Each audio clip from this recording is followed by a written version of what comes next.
We're live. Hey, can't we get some like cool theme music or something rolling in? Yeah, I'm working on that. Live tonight with Matt and USLA. Lisa, guest star Tanya, and our one and only Roberto. But really, Roberto is controlled by his old lady that you guys never see. Welcome everybody to USLA in the USA. Welcome. Live everybody.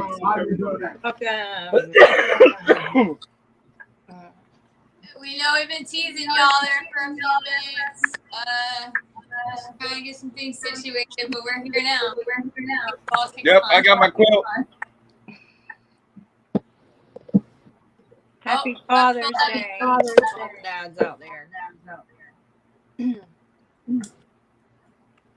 Up to 11. Hello everybody. Having a good day.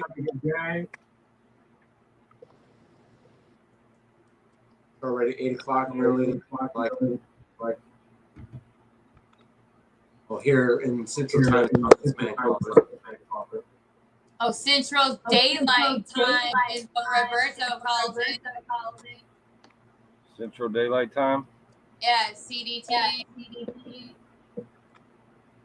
We have to be accurate now. I was so confused for days. Isn't it CST?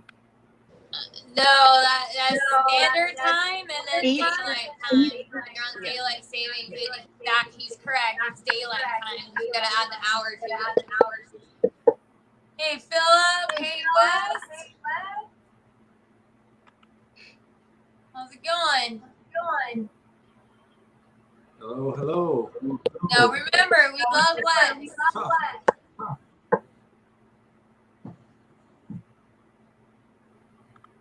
Even when Wes asks difficult questions and we're not sure which direction he's going, he's just asking questions. Ah, Wes, our friend. Yeah, our friend.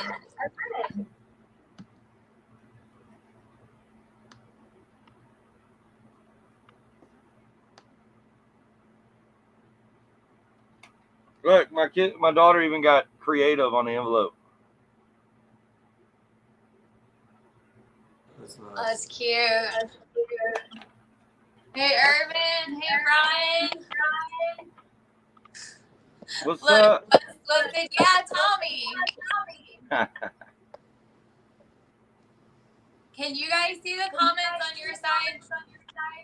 I Yeah. can now. Okay.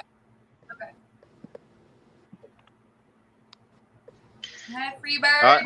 All right, guys. As soon as we talk, we're gonna have to mute our mic because if not, there'll be echo. It is echoing bad. All right, you guys want to go ahead and start rolling? All right, we're good. Yeah. Yeah, is it your introduction or mine? Tommy's. Look, they're all muted. They picked me. Yeah, I mean, introduction. Y'all probably know who we are by now. Welcome to our live.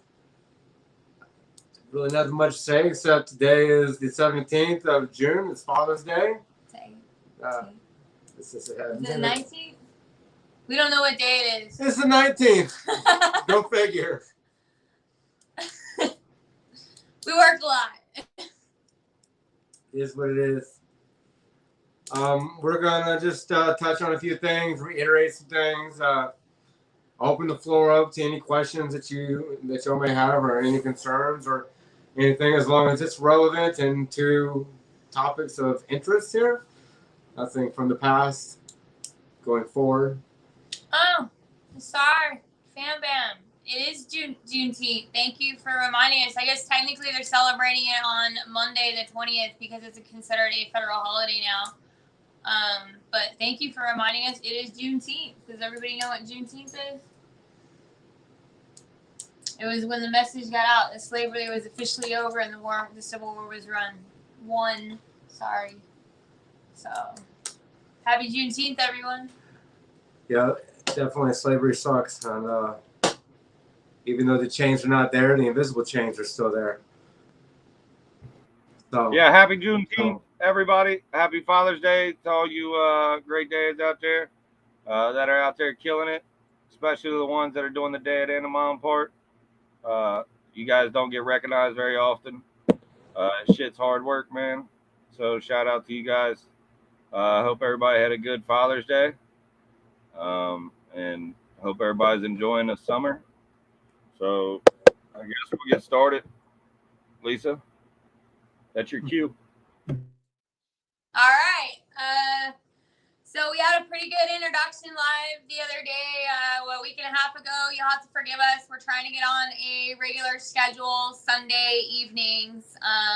Things get kind of crazy. I think all of us here are usually on some kind of meeting or live or gathering every single night. We all work on the organization. So I was personally, if my YouTube streamers will know, I was up from 11 o'clock at night until 1 o'clock the next day working all night into the day, my 14-hour regulated DOT day. We'll just go with that.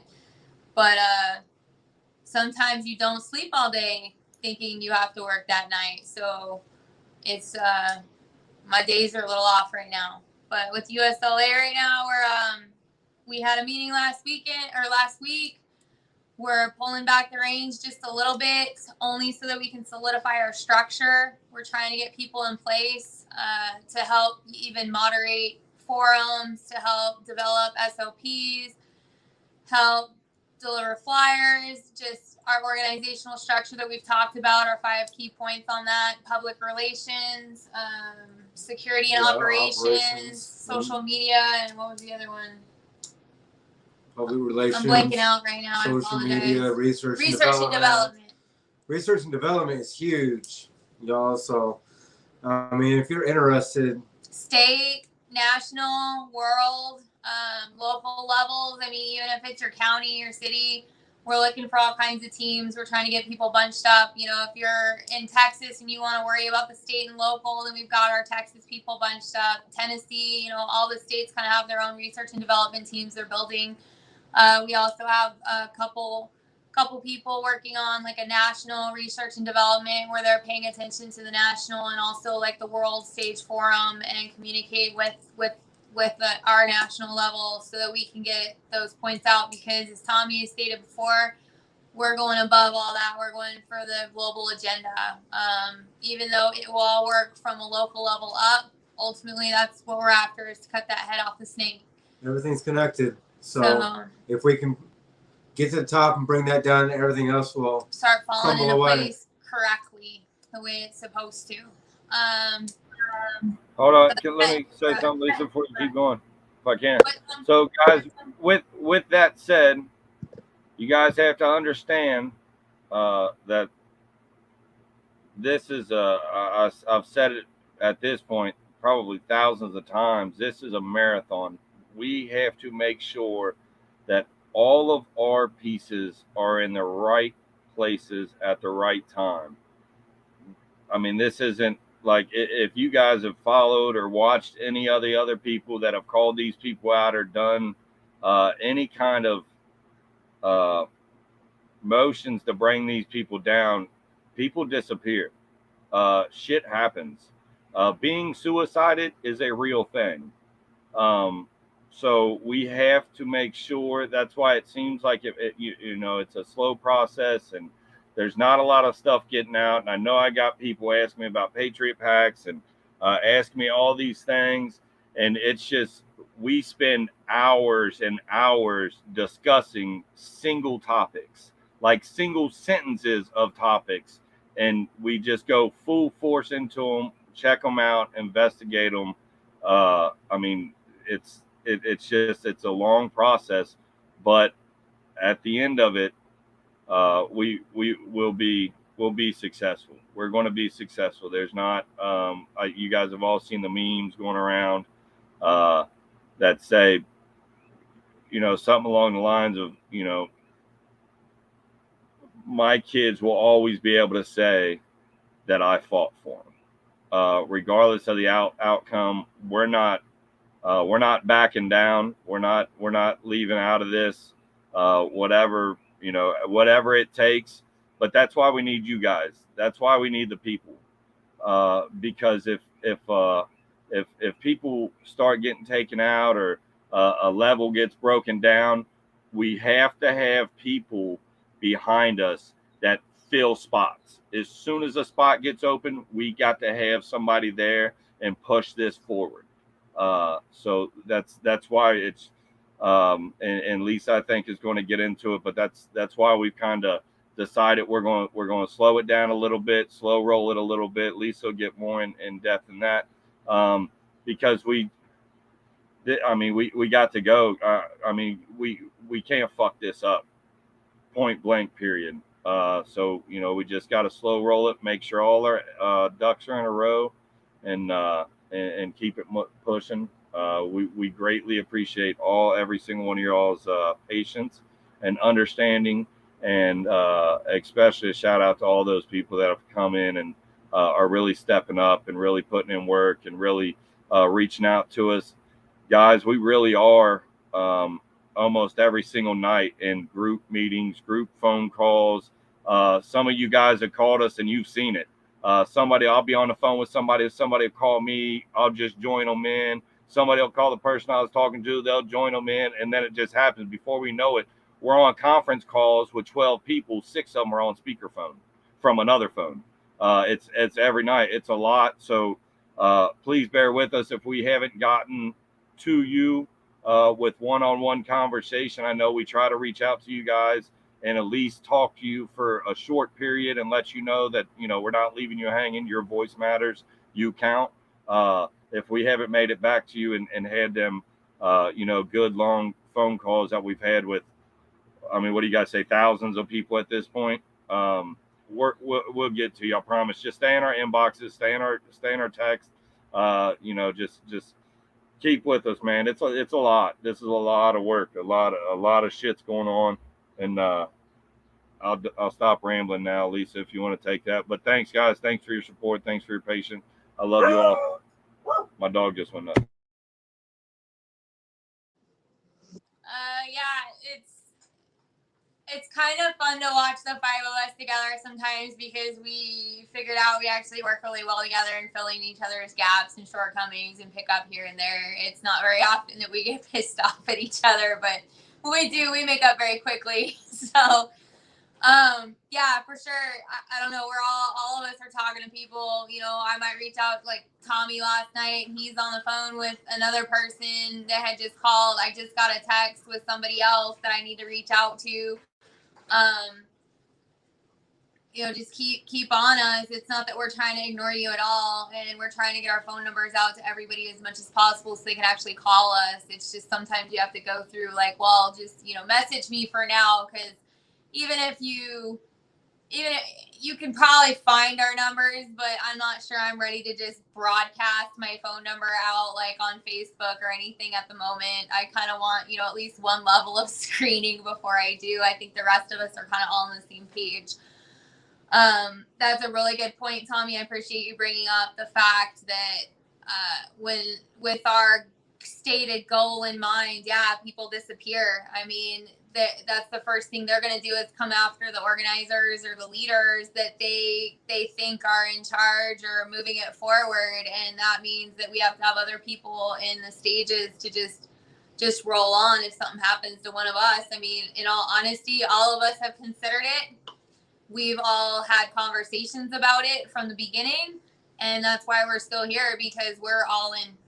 And I know how many people I've talked to, a lot, that are pretty much all in. There's some people that are working on it. I think that if certain things happen a certain way, there's going to be a lot more people all in. And so we've just, this is a movement. This organization has to be able to continue forward no matter what happens with any of us or anybody else. God willing, nothing does happen to us. That we are protected. I feel like we are protected for my belief system. God watches over us. And he's taken really good care of all of us so far, and we've been really fortunate. We haven't had a huge amount of, you know, things happen to us in bad ways, so we're still here. But he also lifts us up. I mean, we all have our down days, just like other people out there, and we've just got to keep lifting each other up and moving forward, even if it's just a little piece at a time. But if we're not solid and we don't have people in place, we will collapse from the inside. And what we're working on doing is getting ourselves solidified, and then we can make the big push for membership, because there's going to be so many people out there that are going to be looking for answers, looking for a comfort, a place to go that supports them, that understands what's going on in the world. Because it's not our job to tell you what to do. We're supplying you with the answers and information so you can do the research and make your own decisions. You don't have to go out there and spend hours and hundreds of hours of looking into here and looking into there, because I'm telling you, all of us do. And there's so many other people associated with USLA that does. And we get burned out.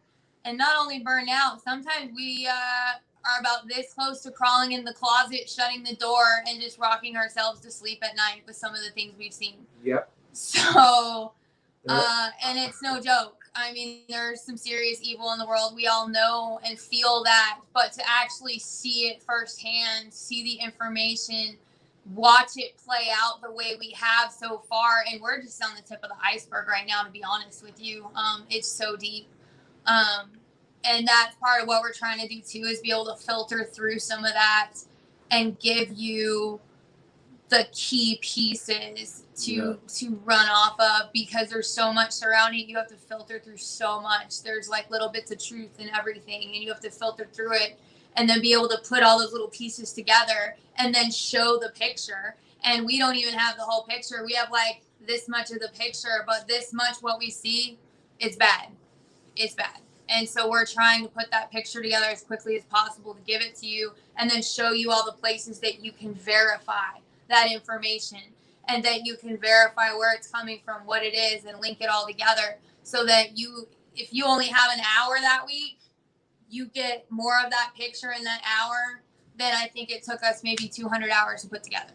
And they're going to be verifiable links. They're going to be source links. Documents. There's going to be no ifs or buts about if this is legitimate or not, because it's coming straight from the horse's mouth. We literally, like, proverbially reaching down the horse's mouth and pulling out what it ate and giving it to you. Okay. Straight from the horse's mouth. That's what I mean by verifiable links. Now, when research and development comes into play, we might be using third-party sites, just to be transparent. But what you do when you're doing research and development, you find a news agency that you're not favorable of, or an article or a third-party site, and you look at that article, you're listening to what they say, you're taking notes, and then you take those notes, and then you do some more research from that, and you verify it with a legitimate government website or organization website, and then linking up the IRS tax forms, linking up other financial statements, and seeing how they connect the dots. That's what we're doing with our research and development team. And we will put the information out there in the social media and the platforms, and we're handing out flyers. This is the process that it takes. We don't just get a topic and haphazardly just put information together and, blow hot air up your ass. We're not here to blow hot air up your ass. We've already felt that enough from our current administration and previous administrations, that we're going to go ahead and give you a nice, cool side of the pillow to lay your head on. Yeah. That's what we're doing. Because it's the problem. They spent so much time obfuscating things. I just watched a video from a doctor today that talked about the Pfizer clinical trials with the children. I mean, I've got to go do more research on it. I'm not going to sit here and tell you that what she said was exactly correct, because I don't know. But her inference, but she straight out said it. She said they twisted the findings, and in it said that these children, like 3 out of the 4,300, I think she said, that were in the Pfizer clinical trial from 6 months to 4, I believe, 3,000 out of the 4,000-ish didn't even make it through the trial. Like, if you're having a trial for a drug and that's accurate, and 3,000, what is that, 3/4%, 0.75% of the children don't even make it through the trial, there's no fucking way that drug should make it all the way through. logic would dictate. Now, if those are all accurate, then yes, those are things we need to look into. But that's what I'm trying to say. I'm telling you right now, I saw a video. It looked like a decent doctor. What her points were with the data, but I can't tell you that's 100% because I haven't gone and done the research to make sure that what she's saying is accurate. But it does make me question, okay, I need to go over here and start looking at that data, because if that's accurate, then we need to be publicizing that accurate information so that people understand that clinical trial was BS, and they can understand that there is no confidence in that. But because I don't have all that stuff right now, I can't tell you to do that. That's how careful we're trying to be. We have to be. These people on the other side doing all these crazy things have been locked and loaded and got their system down. We have to be solid because they're going to be looking for every single little piece to take us down as soon as we start affecting them and become a threat. So right now, we're in the process of it. We've got to be foundationally ready for this. Yeah, and so speaking on that, being foundational ready, we do take a lot of notes. A lot of us, too. Every single one of us, not just here on the live stream, but our other state leads. So I want to just show y'all real quick. I mean, and this is just one notepad, right? This is just one notepad. It's nearly full. I got other notepads. I got another one here, brand new, just started taking notes. And another thing too that I want to show y'all is I go and actually print out documents. So y'all can see that I got verifiable information that I print out. This one here is about the Patriot Act. I have that. I'm going to go through it, highlight, take notes. This is what we do. Just so all of you viewers and supporters know that we do take this very seriously. This Public Law 94-412 that was passed in 1976, you see that it's actually a credible document. And this is about terminating existing declared emergencies. Okay, so this is going to be able to tell us what goes on in terminating existing declarations, because that's what we're trying to get rid of. That's one of the things that we're trying to get rid of. I've got the Proclamation 9994, which is the COVID-19 pandemic emergency declaration. This is what we're ending. This is what we want to end. War and National Defense document. This is all straight from the horse's mouth. So I just want y'all to see, look, I've got documents, and how about this one? How you like that? All our viewers out here, all our supporters. 2021 mobilization indicators. This is from the DHS because we know that they put out basically a hit on Americans. And so I think I've got that. I might even got that in here. If I don't have that printed out, I have it on my phone. I tell you that. Well, I've got tons of presidential documents, executive orders. President just constantly puts in executive orders, and we don't get to say on it, y'all. This is the thing that we've got to educate everybody about, bring that awareness to, that our government can be actually a very beneficial, advantageous government if it would just be transparent and clear and open and honest with its constituents. And that's what we want to be with y'all. We want to be transparent, open with each one of y'all, despite the criticism, any kind of negative feedback that we might get, because we know that that's probably going to happen regardless. But regardless, nonetheless, matter of fact, we're going to still continue to do what we're doing because we know that what we are doing is what we should be doing, and it's the right thing to be doing.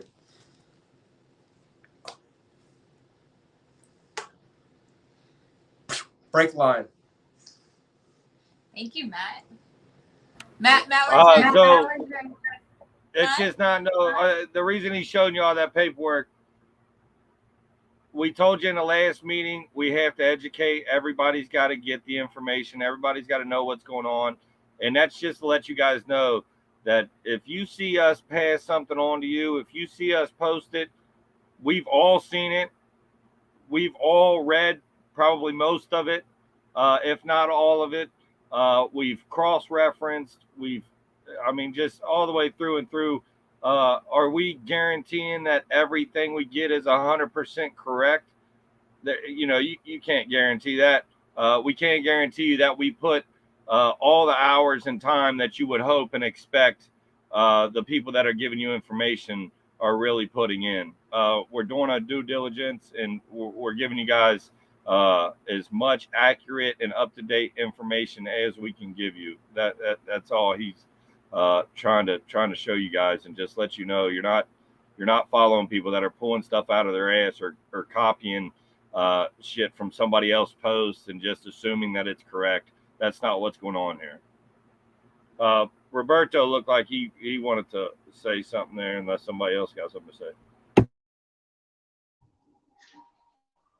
Well, I was just listening in, but to add to what Lisa was saying, to give credibility of what she was saying about the trials regarding the children, just recently, I don't know if it was yesterday or the day before, there was a Senate hearing where Rand Paul, as always, Dr. Rand Paul, the senator from Kentucky, drills Dr. Fauci on where is he getting the data to justify an emergency use of the vaccine on children. And you could see how Dr. Fauci just dances around all his questions. He never answers a question. He dances around. He also questioned him about royalties and conflicts of interest, you know, regarding all that. And you could see how Fauci just they've become masters at dancing around questions, just like Ketanji Brown, when they were questioning her before she became a Supreme Court justice, how she just dances around the question. She never answers a question. So, and they're getting away with this. But if you're doubtful on the research that we're doing here at the USLA, you know, just look around. I mean, it's in Senate hearings. We've already done the research, and when I say we as a group, but Matt, Tommy, you guys are doing such a great job. You know, on the other side, I'm researching other stuff. So collectively, you know, we just make a team so that we can let you all the viewers, like Lisa says, you know, we put in all the hours and we condense it into 1 hour here on a live stream, so that you guys can just go straight to it and do your own research. You might fall into another rabbit hole, but you know, we've fallen into these rabbit holes ourselves, and it's all about educating and exposing and make you all aware. So so that's what it's all about. And I guess, Tanya, if you want to say something, don't mean to put you on the line. Roberto, why don't you talk about the crimes against humanity so we don't forget?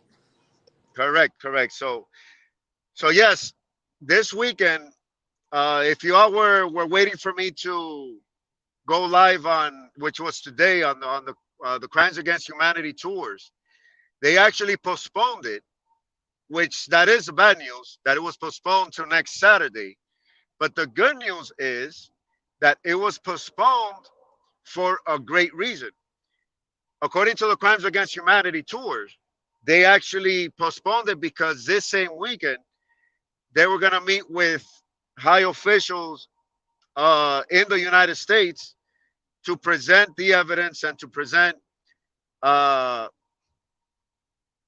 the case, to be able to take it to court and hold accountable all of those that are guilty of literally this crime, or crimes in plural, against humanity. So it's postponed for this Saturday from 8:30, actually 9:30 to 6. I still don't know if I can live stream it. If I do live stream it, I'm going to live stream it in Rumble. So please, I subscribe to Rumble. Subscribe to my Rumble, which is altogether B as in Bravo, B75 Trucking altogether. and I am soon gonna post it. I already have it set up to start live streaming at, let's say, 9 in the morning. So regardless, I'll live stream, and if I have to turn it off, I'll have to turn it off before I go in. But if not, I'll live stream through the whole thing. But regardless, they are gonna live stream it. You might have to, give a donation or buy the ticket to live stream in Sacramento on July 16th. So if you're not able to see it through me, at least you'll be able to see it live stream when they go to Sacramento on July 16th. But other than that, I'll be there Saturday in Tampa, the Tampa area. It's actually Lakeland, if I'm not mistaken. Next Saturday, the 25th of June. So if you guys want to join me, make sure you join me in Rumble on a live. So if you guys don't know what the Crimes Against Humanity is, the Crimes Against Humanity tour, again, it's a panel of doctors, attorneys, witnesses, victims, if you will, testimonies that are being presented to try to be presented on a grand jury, since the United States court system or judicial system is not taking a case. They don't even want to see it. It's up to us, the people, to present it, organize a grand jury, organize a commission. Hopefully we can organize something called the Bioweapons Inquiry Commission, so that we can investigate and create a formal commission or committee to investigate and to be able to indict those that are guilty of creating this bioweapon, both COVID-19 itself and the vaccine. So if you guys have any questions about it, I'll be in my live. I'm actually seeing my live chat. So we'll be able to, I'll be able to answer the questions as much as I can. Thank you very much. And whoever wants the floor, I'll yield it.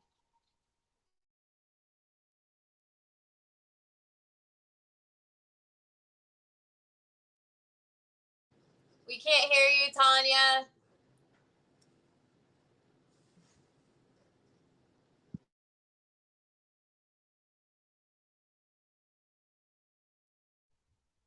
Tanya, go to the settings, go to the settings and click audio, and either, I don't know if you either, you could choose speaker, you could choose earpiece, or you could choose Bluetooth settings.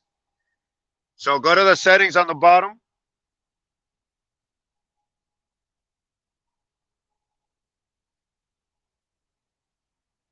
We still can't hear you.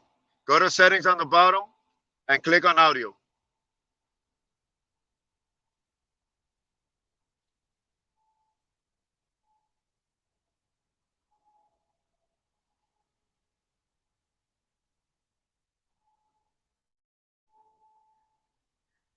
Sorry about that, folks.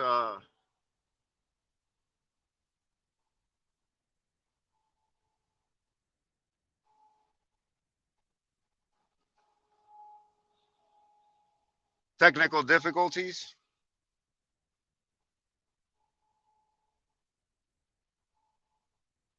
By the way, happy Father's Day to all you fathers out there. Thank you very much for wishing us a Father's Day. Can you hear me now? Yes.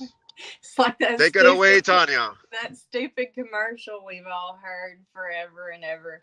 I just wanted to add to the same as what you've all been saying. We have over 50, if not 100 people we're in contact right now. I know that each of us individually have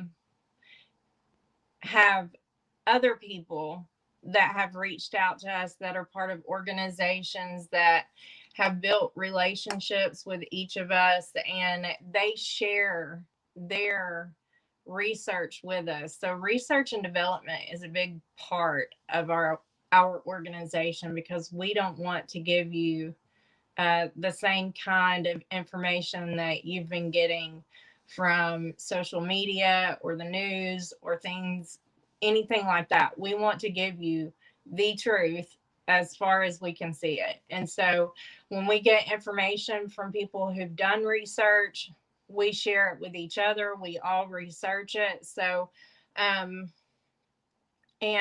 going towards the future, we are building a website. And I think it's a time for Matt to go ahead and talk about that. We talked about it before this meeting. So we could discuss some of the parts. I took notes, but I know you got most of the notes. So if I need to add anything to it, I will. And you can go ahead and talk about Clout Hub too, if you want to. Oh, so I was also going to say thank you. Thank you to every one of you that have reached out, that have shared your work with us, that you've spent hours, countless hours as well, because I know you're not on this live and I don't want to call you each out by name. Some of you are very protective of yourselves, understandably. You see our faces because, like Lisa said, we have had this conversation and we are willing to put our faces and our voices to it for you. And those of you who are doing the same thing, we thank you for joining with us. We thank you for cheering us on. We thank you for your encouragement. And we thank you for volunteering your time and your talent and all of those things. So yeah, I'm done for now. All right. So yeah, in regards to our website, we do have a web developer that's going to be creating our website from the back end. So we have a domain, the USLA.com. If you go there right now, you're not going to get nowhere. It's not up and live yet, but we have a web developer. We are discussing how we want it to be, how we want it to feel, how do we want it to look. A lot of informational websites that I have visited are overwhelming and inundated with tons of words, and it becomes overwhelming and just too much. So my idea is to have a more interactive experience. That so what I actually say here is just exactly what less words and using words that have more weight that promote action with all of us, as well as critical thought. So a website is going to be somewhere where you can go to get information that's other than social media platforms, because really what we're trying to do is get away from especially the mainstream media platforms. So one thing that you're going to notice when you go to our website is as long as my team is all right with it, I believe that they are because we're all on the same page, so I'll speak for all of us. We don't want to promote Facebook. We need to get the hell off Facebook, be done with Mark Zuckerberg, and we're pushing everybody over to Clout Hub, CLOUTHUB,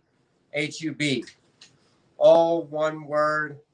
We have people that are really close in the development of the app, the beginning stages of the app. Thousands of people are on there. They're all like-minded individuals, liberty-minded. Free speech platform. You can live stream. You can do everything on Facebook. You can do that. You can do everything that you can do on Facebook. You can do on Clout Hub.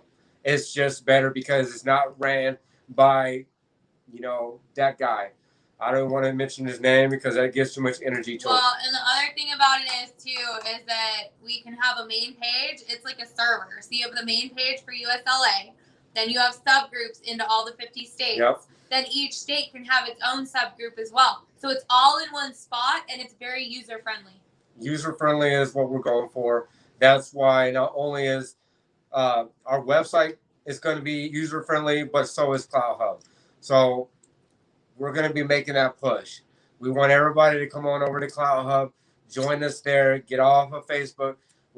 I don't even know if we're going to open up an Instagram page. We haven't really even talked about that in regards to social media, but we're trying to give highlight to the smaller media platforms that are not in the limelight, that should be in the limelight because they offer better option in regards to, upholding our rights and our Constitution, which is what we're trying to fight for.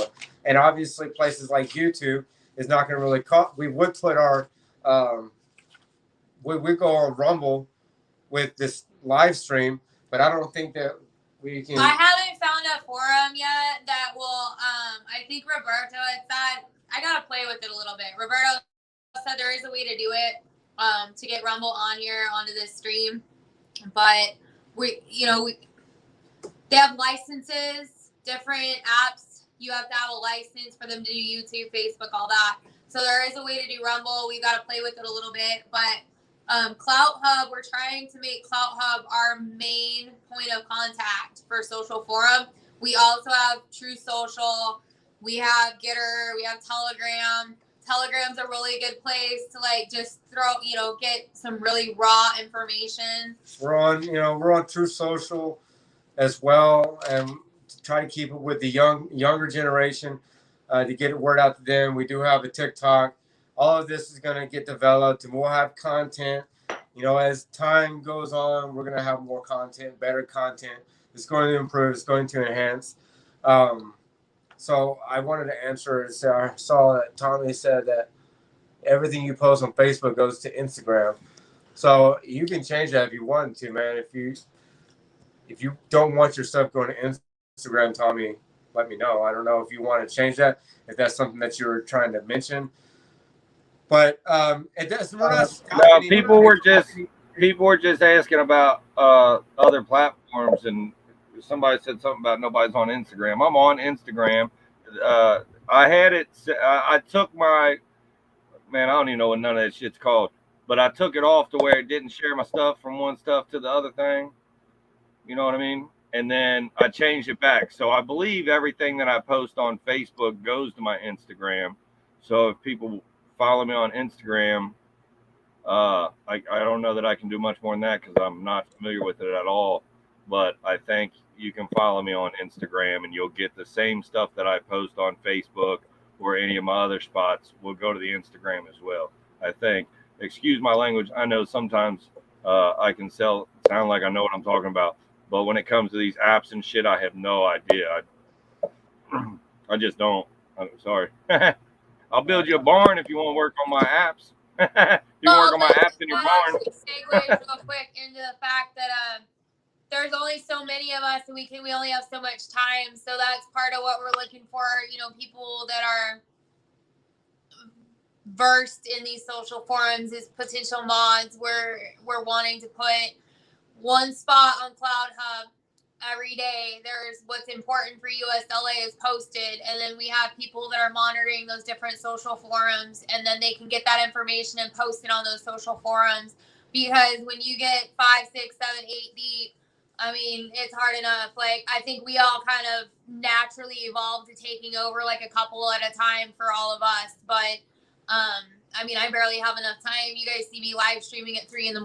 just because I'm out working. So those are things that, if anybody's really interested, I'm going to put it out here and put it out again, in helping with anything to do with USLA research development, public relations. You guys have you found a rabbit hole that you deem, you feel like is really important and can be connected to things. Reach out to us, email us at uslaadmin@protonmail.com. If you're in a state that doesn't seem to have a USLA there, email us. We're trying to build these states up. We're up to about 15 now. We're growing, but we've got a lot of states that don't have, people who've reached out to us yet with USLA. So if you're interested in helping out with those states, even if I don't want to be a state lead, but I want to help out, all of a sudden we've got you, then we'll get 4 or 5 more people and we can put you guys together in your state to kind of work together and start getting it off the ground a little bit, and support you guys. So I'll put it in the chat, to email us, message any of us. We'll get back to you. So I'm just throwing it out there. I'll do it again here in a minute. And turn on your notifications. A lot of people that have liked our pages or gone into our state groups, your notifications are not on, so you're not getting the information from us until a week later. And then when there's events in the state, then you're not getting the information about that. So notifications on wherever you're following us. I know it may be difficult to move social media sites because, you know, most of us have been on Facebook for 10, 15, almost 20 years. So it is new, but it is something that's needed to be done. We need to get off of that global social platform, or we're going to get to, you know, that's why Cloud Hub is so nice, because it can also reach worldwide, but it doesn't have the restrictions that Facebook and his other apps like WhatsApp and Instagram, you know, it's all associated with Facebook, right? And the same thing with like Twitter. And I heard someone say something about Truth Social is Donald Trump's platform. Indeed, it is, and I'm not, you know, I don't like it the best. I'm not super in favor of it, but I am in favor of Cloud Hub. I'm going to keep speaking that because that's going to be our jump off spot. So if you're looking to share any kind of information on social media, you're going to want to go to Cloud Hub first, because as for me right now, I'm not going back on Facebook. I'm not on Instagram. So you're not going to find me. You're not going to find the material that I put on there, nor is the information that I'm gathering from my research and development team going to be on those other social media platforms, unless my social media team is directly sharing from Cloud Hub to those platforms. Okay, so if you're wanting any kind of information straight from the source, it's going to be Cloud Hub, and then you can share it out to whatever other platform that you're involved in. But kind of go back to the website a little bit, talk about that a little bit. This is the first time that actually, besides Tanya, so we're thinking about possibly having a message board or a forum, and one of the fancy phrases that I came up with, or a slogan or term, name, label, whatever, Freedom Forum. We're going to have a Freedom Forum. It's just going to be, basically, it's going to be research and development, credible research that has been developed on key and specific topics that you can interact with your own comments, with your other, maybe you have source links as well, or something that branches off, connects to something else that you've heard of. So that will be what the Freedom Forum would be about. And these are all things that are going to be in our website, anchored in. We're going to have different pages for, like, for example, there's going to be a section to be able to volunteer, whether it's volunteering your time, volunteering your money, volunteering your free thought. That's going to be a contact form where you can put in your information, fill out a couple questions, and then send it off to us. And again, what I'm telling y'all is the very beginning is this rough draft. It's still brainstorming. This is what we're going to be having developed onto the website. We want to be, I believe that we all want user involvement and to be interactive for each one of our supporters. And hopefully we get to a point where actually my developer can have the site where it can be translated into other languages internationally. Because that's really a key thing too. Like, America is the key to the world. Okay, you can't, just take America away from the world. We can actually be a very constructive engine for the entire world. We can actually be an inspiration to many other countries in a positive way. Not just for war. Let's see here. We'll have a resource page where it's going to have our source links, where you can download call to action flyers, peaceful assembly flyers, where you can check on events for different states. So that we'll have, like, for example, a drop down box where you can select your state. And then once you select, say, Alabama, all of the events that are going on in Alabama, starting with the USLA events, would be at the top. And then we would have a breaker. And then we would have links to community events that are going on within that state.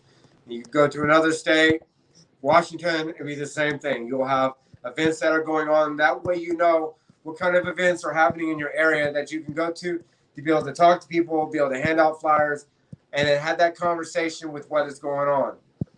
To be able to raise more awareness, to be able to educate more people on the world that we live in and the world that we want to live in. Not for us, but for our children and the children to come.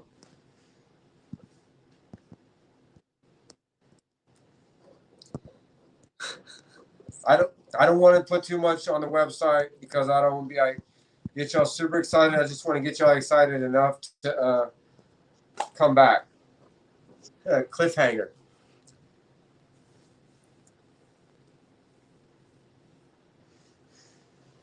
Takes all I can do is just keep up with Facebook. And you know that's the thing, Sean. I know that you said that it's hard for you to keep up with everything. Well, you know, if you got off of Facebook and just got on Cloud Hub and YouTube, then it would just be replacing one with the other, and then you don't have to worry about it no more. Yeah, you're gonna kind of miss some things, and you might get sad. Maybe I don't know. I feel like it's a breath of fresh air.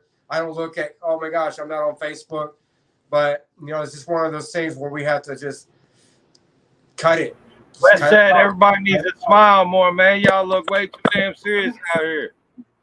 I'm trying. Someone asked if there's a link.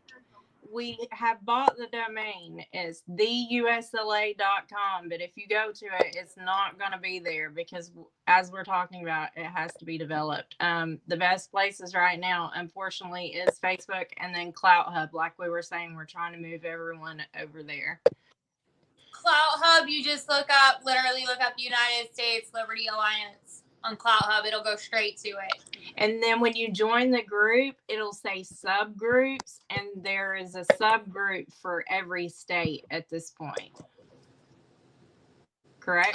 Almost. I'm kind of getting them done as they come along. Okay. But, I mean, all you have to do is put it in there. There's a really cool mod named Kimberly Sweets. If you say something, she usually brings it to my attention. Or you can at Lisa the mayor and tell me that state's not there. And I check it every day. So every day I see something. He checks it. Somebody checks it. And as soon as I know there's not a state and there's someone there for that state, I will make it. It's just priorities right now.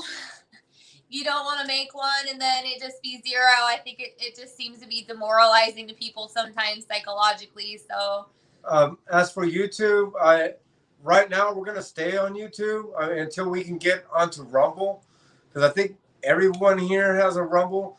And again, we're just trying to go over to Rumble because it's a more of a free platform than what we're dealing with YouTube.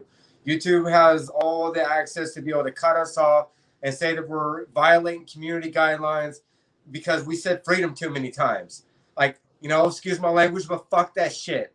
Okay? So as soon as we figure out a way to get over to Rumble, then YouTube's going to eventually get phased out.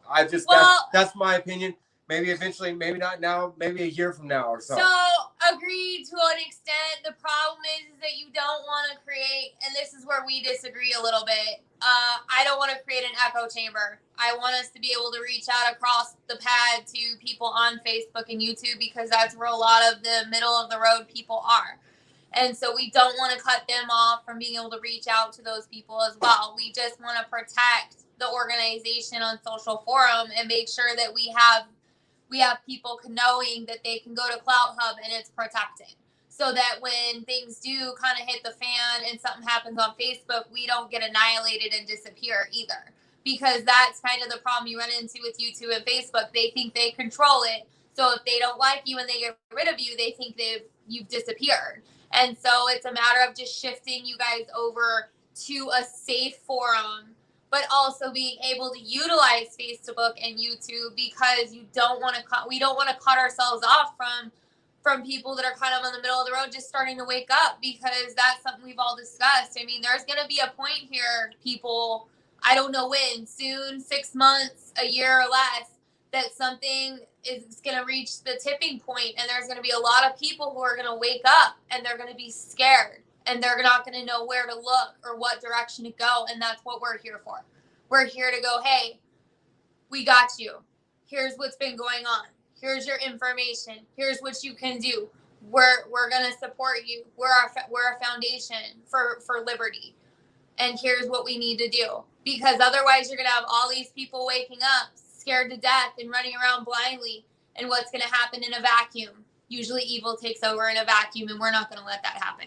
So we still have to be access to Facebook and YouTube for these people.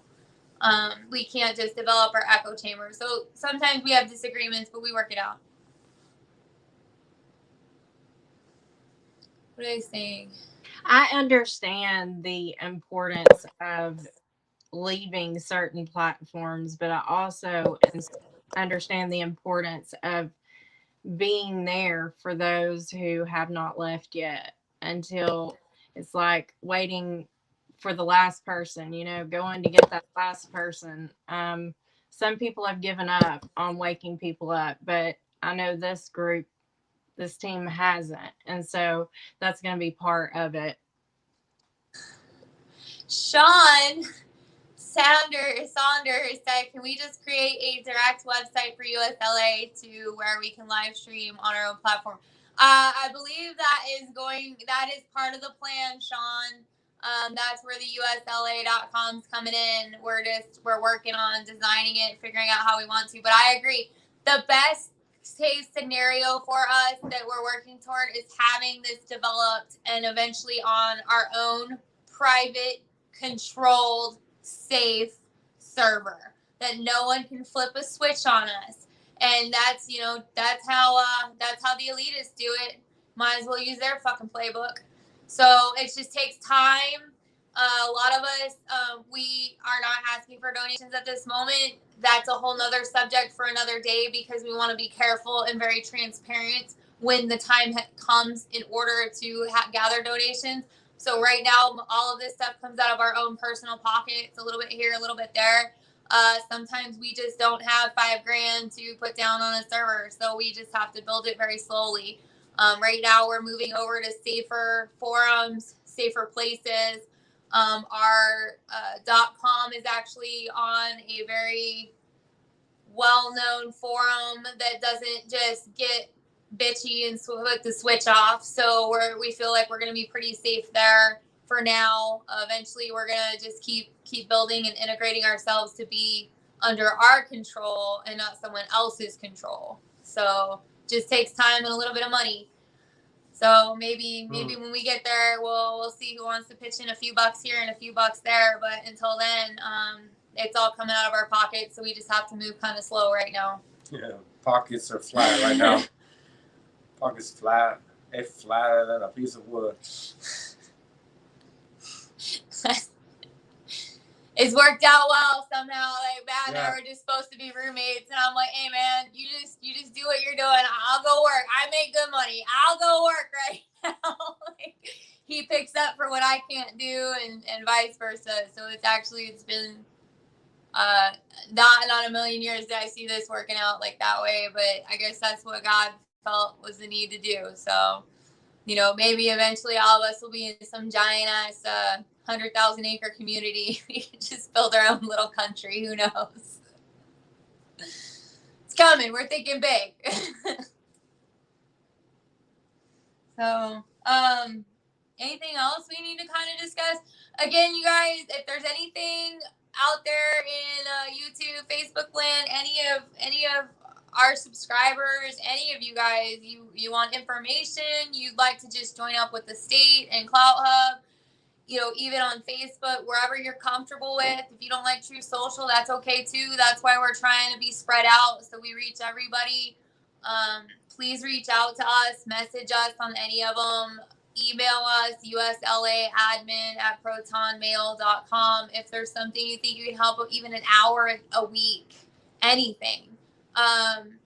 This isn't just us doing this. This is hundreds of people right now. I mean, I don't even know how many. I mean, I've got 50 or 100 I work with. Some of us intermingle with others.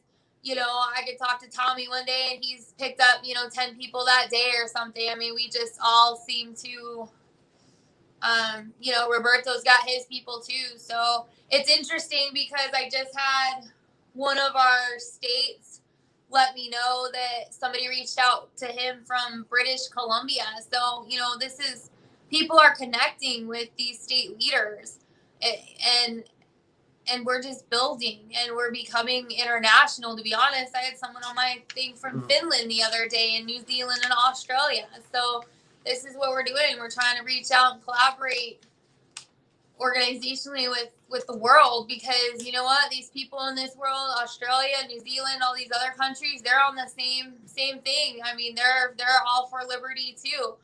Although I have learned that they may not refer to it as liberty. So that's another thing we're working on, is an international symbol, international designation that people can see on a flag, or and just know what it is, that we all have the same context even though we don't speak the same words. So that's something that thank you, Diego. Diego got that up. So I'll chime in. I do want to. What I would like. Somebody said something about rallies. They were talking about Roberto. If you want to scroll back and see that, you might not have to scroll back. Again, we're not driving in circles, right? We're not doing that. That's not what we're doing. We're raising awareness. We're giving people information. So I did have the idea, and you guys can give me some feedback, or you guys can kind of, make it happen yourself, or, whatever, however you want to do it. But I brought up the idea of possibly the last weekend for your region before they go back to school this summer, maybe the last weekend before school starts. See if you can't throw a end of summer bash type of environment, type of community event where people just show up, invite your vendors, invite your small businesses, invite your local people, see if you can get bouncy houses, have the potato sack races, any of that kind of stuff, just to get your community there. You don't have to shove nothing down anybody's throat. Just have a tent there that's got all the information they need. Maybe have some bracelets made up if you can. And again, we know this is hard because all this stuff costs money.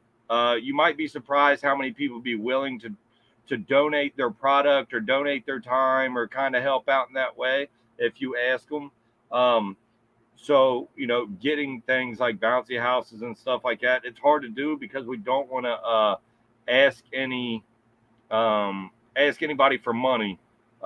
We'd rather ask somebody, a company, if they'd be willing to donate some, and then maybe get people from the community or whatever that wanted to donate to just go straight to that business and say, hey, I'm throwing 50 down on this or 20 down on it, or whatever it is, because we don't have time for an accountant, nor do we even really want that kind of obstacle or trouble that might bring. So it was just an idea that I had. I think it would be good if you could do that, because then you're bringing the community together for a good event. You're helping out small businesses that might want to show up. They can bring in their advertising. And if you can do it right, it'd be free to everybody in the public. Obviously, you know what I mean? You don't want to try to charge money for parking or something like that to some event that people are just bringing their kids to enjoy the day at. And then even if you have people walking around with flyers and handing them out, and you have a booth that's just kind of got all the information, you can put your banner up or whatever it is, and just get the information out. Even if you have people every hour, whatever it is, or at the beginning and then the end, kind of making it known who you're having this end of summer bash for, like who you are, and get our name out there and just raise awareness and get information out there. There's so much going on, like behind the scenes. It's so technical and so precise, and people are working so hard that we don't need people necessarily to be fully informed. We just need people to know what's going on, so that as time goes on, we can bring them in, and they're already hip to it. They already know what's going on. So right now, that's all we want to do is raise awareness. Just a thought, if you guys maybe wanted to do that in your community.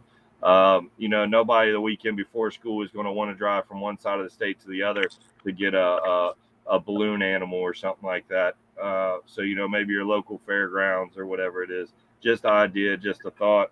I think we can open this up for questions if you guys want to do it. people are asking about what information will be provided. So, because Tommy's talking about having a tent with information. We've mentioned before we are working on something called Patriot Packs. It will have information about United States Liberty Alliance. And there are some people who are working very hard right now on some different flyers of information that will be added into those packets.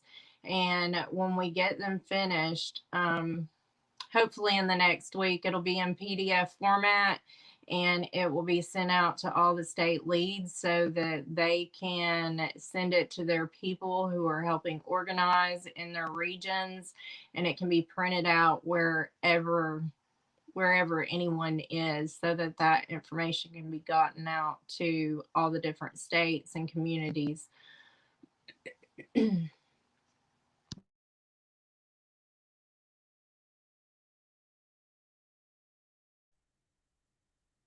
Yeah, folks, and don't forget, if you do organize some events where the theme is, I don't know, freedom rally, or defeat the mandates rally, or whatever it is, if you can get in touch with for example, doctors, to go speak at the rallies, um, or again, some victims, or if you can if you can talk to your local sheriff and show up there, also see if you can get some speakers to show up in your rallies.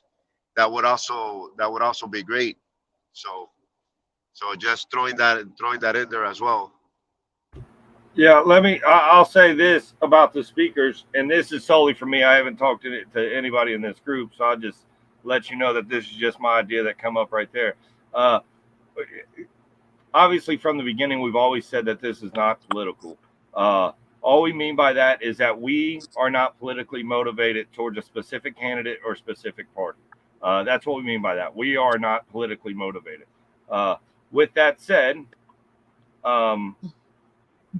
if you live in a red community and you can get your red candidate to come and speak, they're going to bring people, right? That's all we want is people, and that allows you to give the information.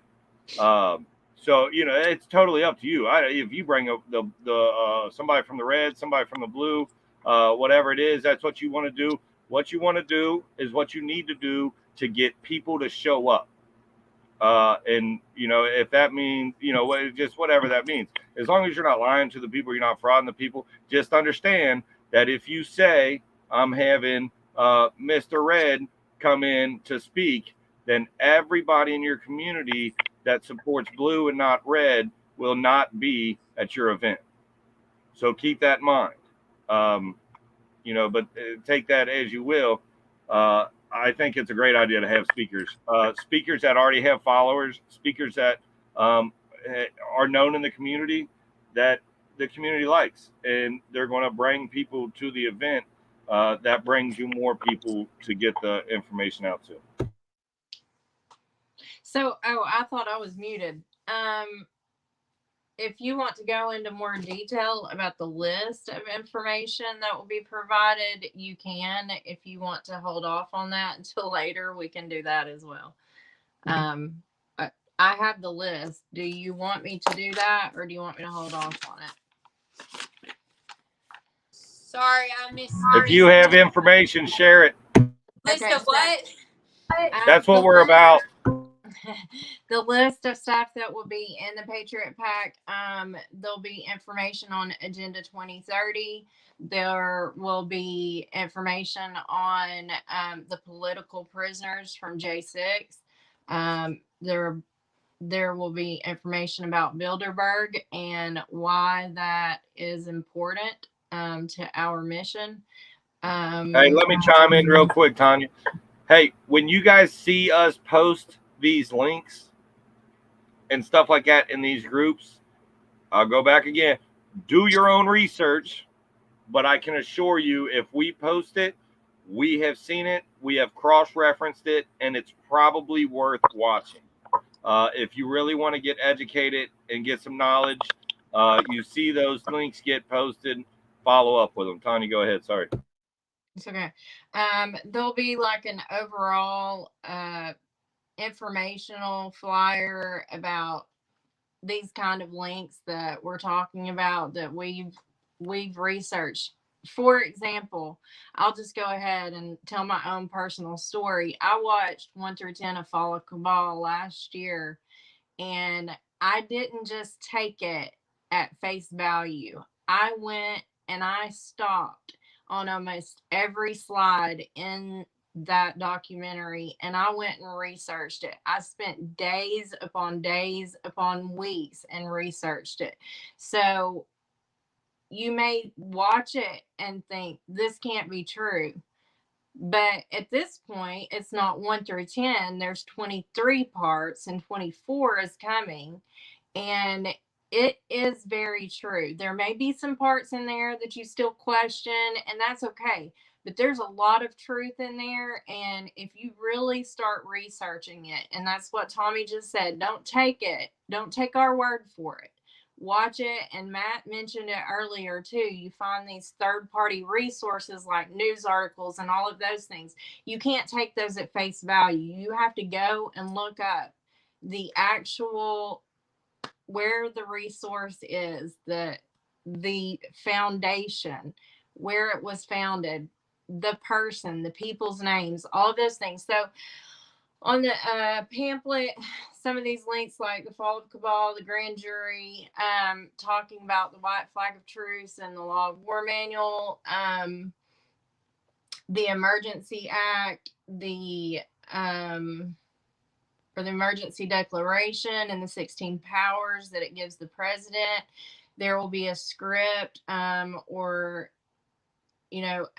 a page that will help you to introduce what USLA is, since some people are not as inclined as we are to just speak our minds and say what we think, and it's harder to communicate, and I understand that.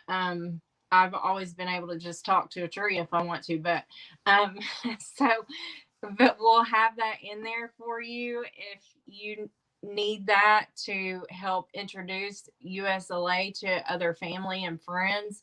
And then there's also can look up Executive Order 13818A. There will be things like that. And then Roberto, he's going this weekend to the Crimes Against Humanity thing. Likely we will be adding something like that in there. So all of these things that I just listed are already currently being worked on by our teams and our organizers. And again, thank you for what you are doing. So that's the kind of information that will be in those packets, because there's a lot of people in our communities that have never heard of these resources. They're not going to hear it. Even on Facebook, I'm so shadow banned and restricted, they don't see my posts. And just getting the word out there for people to educate themselves on what's really going on. Matt said something months ago. It was from feardom to freedom. There's a lot of people that have been silenced, worn masks for years, not talked to their neighbor, not talked to the people around them. Everyone's walking around in fear. And one of our main goals is to stop that. The education is not for fear. There is an answer. There's an answer. These people that are committing crimes against humanity, it's a real thing. It's not the government. It is citizens, just like you and I, that have to answer for what they are doing. And that's our goal. And if you don't know who they are, then they're not going to be held accountable. So it's our job to educate you on who they are so we can follow through with that. Hey, real quick, sorry, Roberto, I seen you reach for your mute button. Somebody asked, how is USLA different from Freedom Rally? Lisa or Roberto, I guess, was going to take that. And I also want to say one thing real quick. Guys, listen, just because we're the faces you're seeing on this live doesn't mean shit. You guys are the people. You guys, you take it into your own. We're not here to give guidelines on how to do anything, right? You do whatever you see fit and however you feel like you need to do it in the best way you feel would be for you to communicate to the people that you know and the people around you and the people you're passing at the grocery stores. However you think it is, take it upon yourself. Be a leader in your local communities. Get out there, get that information out there. Don't listen for us to kind of give direction on how to do it or what to do or when to do it or none of that. If you only have one or two pieces of information right now, if you only know about the fall of Cabal and the jury, or you know about Bilderberg, whatever you know, share it, get it out there. However you think you need to get it out there. If you want to print these things off your computer, that's just got kind of a rundown real quick, or however you want to do it, get it out there. Do whatever you feel is necessary for you to be part of it. I mean, that's all any of us can do is what we can do, right? That's all you can do is all you can do. So just keep that in mind. You be a leader. You handle that. Get that information out there. Do what you got to do to raise awareness. I'll pause with that, Roberto, if you want to jump on that difference. Yes, sir. Yeah. And the other question that Sean asked is very related to Lisa McNeely's question, the one you just mentioned. He asked, how do we go about organizing events, especially if we are not an official leader with the USLA? Here's the thing, folks. If we can piggyback off another organization that has already experienced in doing these rallies and all of that, that's what we are all about. Because at the end of the day, there's a protocol behind hosting events. There's liability involved. There's insurance involved. I'm starting to find that out myself because I have never hosted a rally myself. I will confess right now, but there's always a first time, right? So when I said Freedom Rally, there's a theme behind whatever rally you're holding. It's not necessarily a USLA rally or a 1776 rally or anything like that. It's there has to be, some kind of theme or subject, what you're going to talk about in that rally. So if you can organize a rally yourself, we can also find a local restaurant where we could use a parking lot. Since it's a private property, you don't have to get into all that, all those insurance and all that protocol to be able to hold the rally and not be liable. So a local restaurant, a Harley Davidson dealership, because usually Harley Davidson, like motorcycle dealerships, they're all about freedom and they're all about the Constitution and stuff for the most part. So they will let you use their, especially if you're a biker, they will let you use their facility. So we just have to get creative. I mean, I'm still.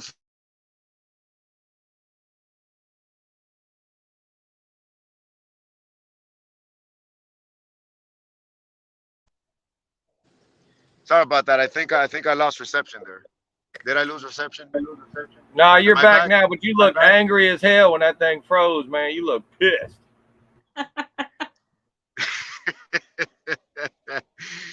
So I'm still planning on hosting that rally, but again, me being out here, it's very difficult for me to, because you have to be present in Miami, and if there's anybody in Miami listening to me and is willing to pick up the slack here, I would appreciate it in trying to find a venue, and doing all the legwork, but especially before primaries, because I believe the primaries in Florida is August 23rd. So again, it's not about making this political, but if we know of representatives that are not doing their job and are voting in a certain way that is against our freedom, it will be a good opportunity to call them out and bring them out and bring it out in these rallies. So so again, you know, the USLA right now is not yet incorporated. Like Lisa was mentioning in the beginning of the call, we want to make sure we start off on the right foot so that this can last a long time. And it goes along with what Tommy always says, that this is a marathon, not a sprint. So we want to start on the right foot. Am I still on? Okay. Marathon. You're good, buddy. Okay. We want to start on the right foot so that this can last a lifetime. So have patience with us. In the meantime, you know, if we can, again, I say again, if we can collaborate with other organizations and other rallies, you know, that's an idea to get the word out as well. I yield the floor. And I'll just add on to that. I've been doing that in Tennessee, but I also, and I think Matt and I, well, no, I know Matt and I were talking about this, but having someone in each state to go and look up what organizations are having events for the month of whatever. So right now we're in June. Need someone to go look up what events is someone having, or what state is having for the month of July, and therefore in all different districts, and therefore we can put out that list, so whoever is in whatever community, they're not traveling clear across the state or to another state, they can go support their community there. So I have a lot of help in Tennessee, but we still need help. So and I know all these other states do as well, so that's something that we can look forward to in the future as well, because there's so many freedom fighting organizations already out there doing this fight, and we've said that over and over again. So just to collaborate together, and you know, we encourage our people to come to your events, and we show up there, and we cheer you on, and we support you. That's one of the main goals of our organization. To add to that, I think everybody's got fairs coming up. Oh, Matt. I think everybody's got fairs coming up. You know, I think most people have fairs in August-ish. That's a good place, a good time to kind of get the word out there. I also idea just came to me just because I think it might be fun and probably funny, because you guys that are on here with me know that if you get me talking, or you get me to saying stuff, it gets pretty funny sometimes. But maybe at the end of this, if we can have like a blitz question, Q&A segment, where it's just like, you guys can hit us with whatever questions you want. We just shoot the shit. It can be about this. It can be, you know, anything you guys want to ask questions about, and we can just, whoever chimes in first can answer it.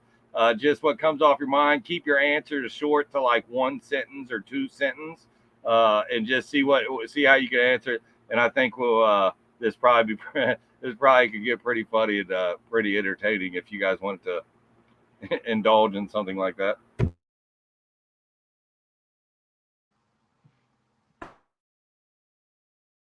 I don't know why he does that. I got to dip out on it last time. Now he's gonna do it again. Uncle Deuce, you're on my live stream and stuff. You're from Texas. Why haven't you connected with me? I'm calling you out, man. I see you all the time. Unless you're under a different name and I'm just an idiot and didn't know. Is he on yours also? Yeah. Oh, he's on Glory Be too. Come on, Uncle Deuce. You got to connect with us. He sent us an email. All right. We got an email. All right. Thank you, Uncle Deuce.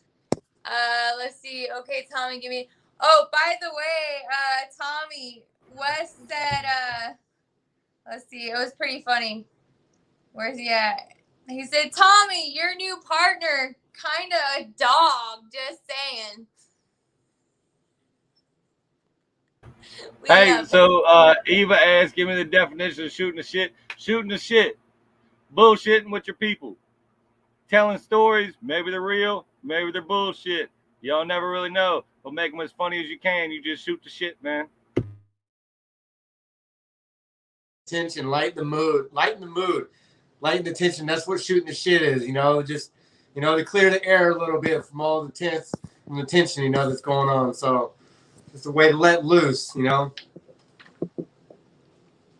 because they don't have to be all serious and shit, man. Like, we're so serious, like 25 hours out of a 24-hour day that, man, we just sometimes need a fucking moment, yo.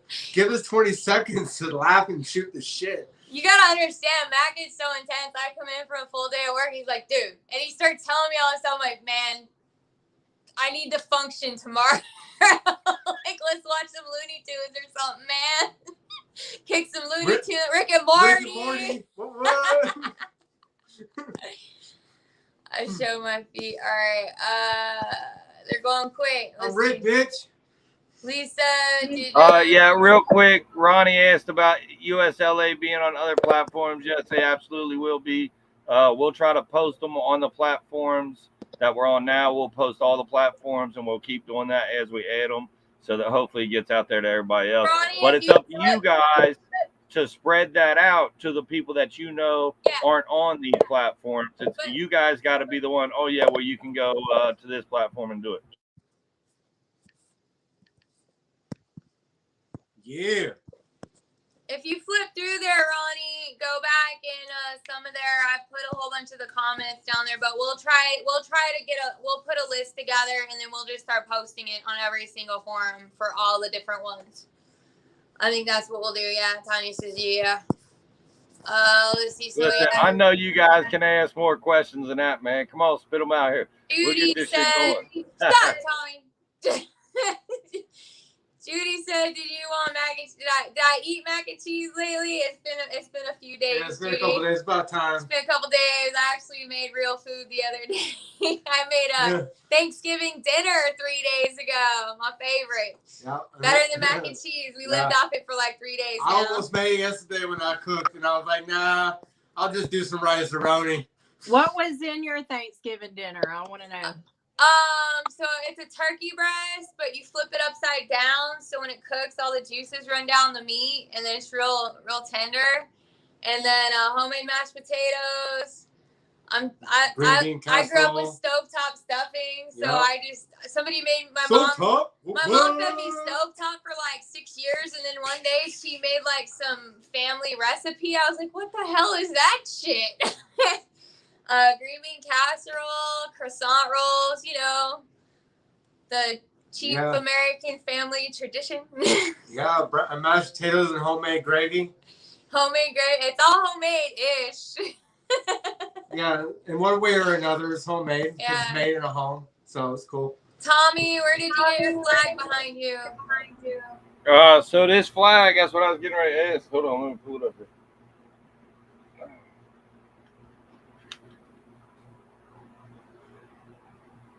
You see it? That flag was actually gifted to me by yours truly, Miss Tanya Dodd, down there in the lower left corner of my screen. I spent a few weeks with her, and she took like 3 sweatshirts, a couple of hoodies, few shirts, and left me with that flag. So fair trade. This is what they call it. Good trade. Good trade. Come on, Wes. I know you're dying to ask a question. Let's go. By the way, folks, this is worth mentioning. Paula had been after me for months since we started the convoy back in February.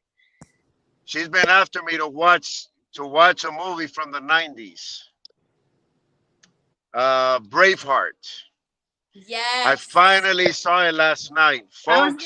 If you have not seen that movie, Braveheart with Mel Gibson, I highly recommend it. It's very much related with everything everything we're doing here. I mean, Go ahead. amazing. Go ahead, man. It's 3 hours long, but for the 3 hours, I was like that, like wow, and I was relating it to everything that's going on now, Yeah, and big time. that's what it's all about, folks. It's and Santa has mentioned it. Santa has mentioned it that even if his days are counted, that if his time comes, that he dies a free man no matter what. Yeah, yeah. And that's what it's all about. It's not, and again, I keep mentioning George Washington, that I'd rather die on my feet than to live on my knees. Yeah. Very much related. So I highly recommend Braveheart, folks. I gotta see the Patriot. I think it's called Patriots or the Patriots. So that's my next on my watch list. Really good. Really good. By the way, I want to mention a couple of other things if you guys want to be ready to take notes.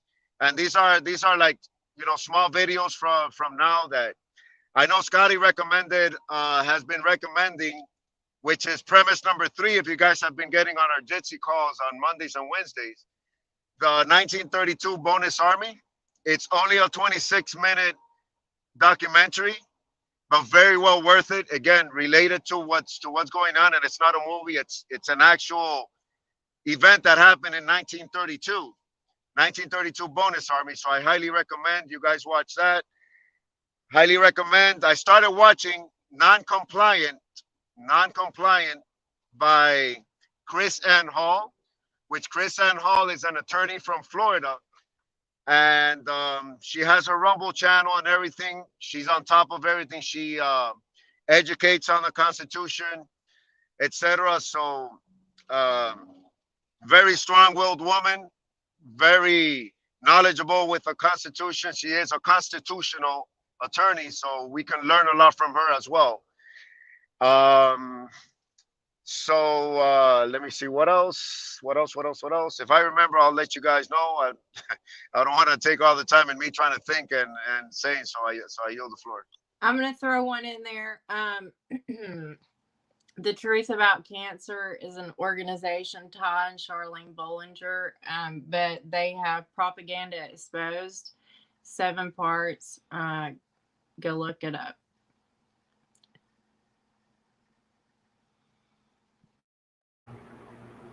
So Ronnie asked, also you keep saying USLA has no political affiliation. What are your measures to keep the wrong people out? Many groups have had issues with people infiltrating the groups and destroying them. I tell you what, we have different than other groups. A few things, and everybody else can chime in too if they want to. One, the people you're looking at on the screen have been working very, very close together for months at this point. Somebody couldn't come between us if they wanted to.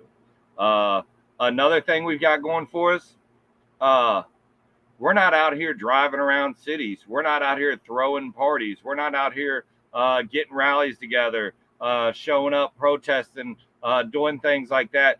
So, like, if somebody wants to come to my house and try to be like, whatever crazy shit, I enjoy the entertainment, and you know what I mean. So we don't really worry too much about that. It happens though. There's going to be people. You'll see people hit the chats that are just like naysayers, and they just try to do some other bullshit. It's going to happen. We're fighting for their freedom too. We're fighting for them to be able to be assholes and to if they want to live in a communist country, we will accept donations on their behalf to fly them to the communist country that they want to go to. If they would like to do that, we will accept donations for that if people want to be communists. But other than that, we're just not. And that again brings us back to kind of slowing down, building our groups. Shelly is a lead in Kentucky, and she's solid, man. The people that she just brought in, I think a dozen more people that she knows personally, that she has been working with in her prepper skills and just her off-grid living skills. They've been working together personally. So that group there is solid. We've got, man, just so many people around the states that we've been working real close to, and since we make ourselves available, when somebody like tries to throw a wrench in something, and it happens probably every day. I think you guys probably get phone calls or texts about it too. When people try to throw a wrench in there, they try to take something different.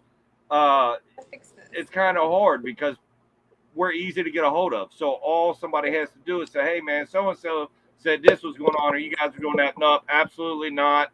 And if people really want to push that hard, we'll just go live. We'll just go live. You'll see all of us. We'll squash it right there. That's not what we're doing. And you got to keep in mind, people can say this is going to happen or this isn't going to happen or whatever it is. But then when the day comes that they're proven wrong, everything they say goes out the window after that, and it don't matter. We don't get affected by idiots. We don't pay attention to people that are against us, that are trying to, keep us down or kind of keep us quiet. We don't even give a shit about them people.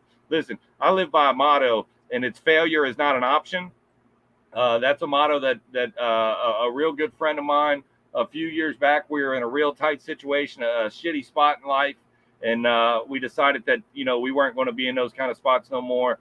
And, we promised to each other right then on that day that just failure was no longer an option in our lives. If we decide that we're going to take something on, we'll sit back, we'll think about it. Or is this really what we want to commit to?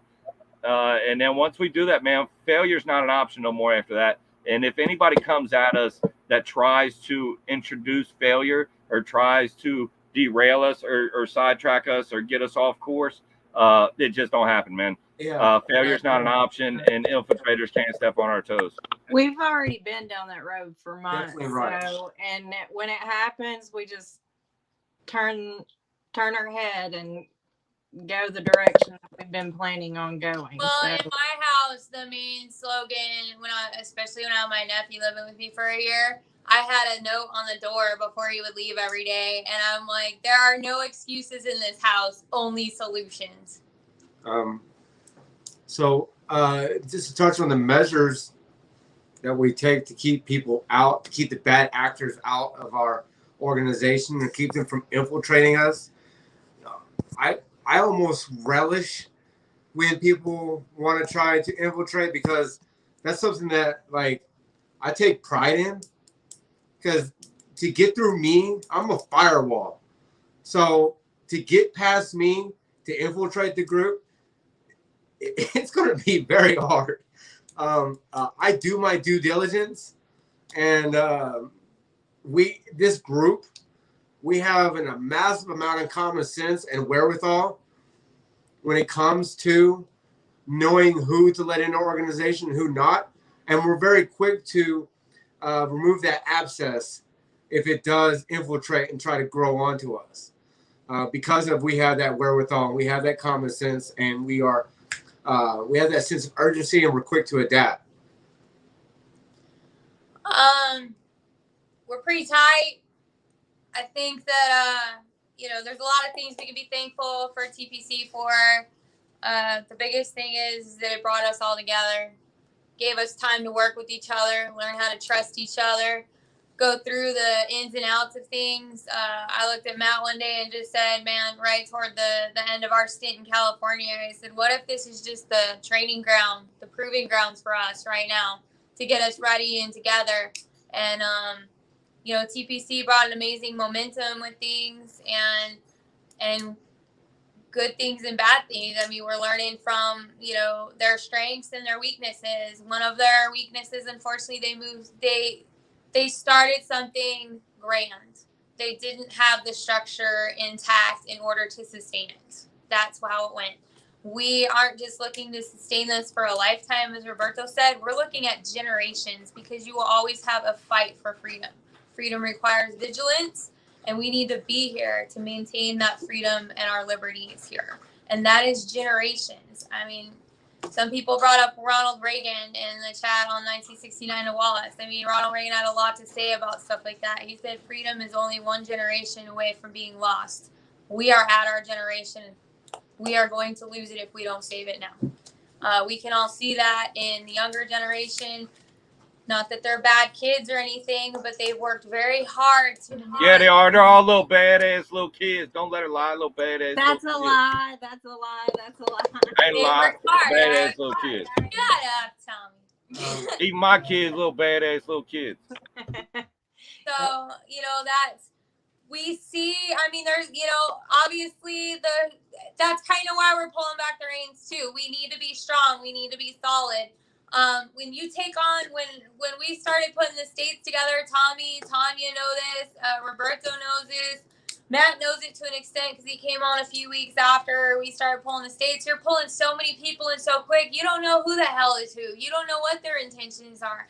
And then all of a sudden, you know, their ugly face rears its head to infiltrate and destroy, and you just lost 7 to 10 days worth of work because someone else, I'm not even going to say, but somebody else pushed the button and cut something off, and then, you know, we might have had 30 states going, and after that button got pushed because of those bad actors, we had like 6 states going. We had to all group together. Tommy knows there was like 28, 30 of us on some angry phone call trying to pull this thing together. You know, this wasn't all TPC. TPC pulled the national together. They did a great job. They just they left the states to us, and that's what we did. We pulled these states together. We worked tirelessly. 3 a.m. meetings. Hey man, I've been up for like 22 hours, dude. I think I need to go to sleep now. You know, get back up, go back to work. I mean, 3 weeks straight we did this. So the good news is that we have some time to really build this. We can filter through people. I don't have any mods on my YouTube. Maybe one day I'll need someone on there. But to be honest with you, I have no desire to kick anyone off there. As long as it's not like porn or something, you know, terroristy crazy. And that's not DHS definition. That's reality definition. I don't care. I don't care if you know, I have guys that get on there and they just push the A button all day. So the letter of the day on my YouTube stream is A. You know, they'll push the number 6. So then that day it's the number 6. I don't care, you know.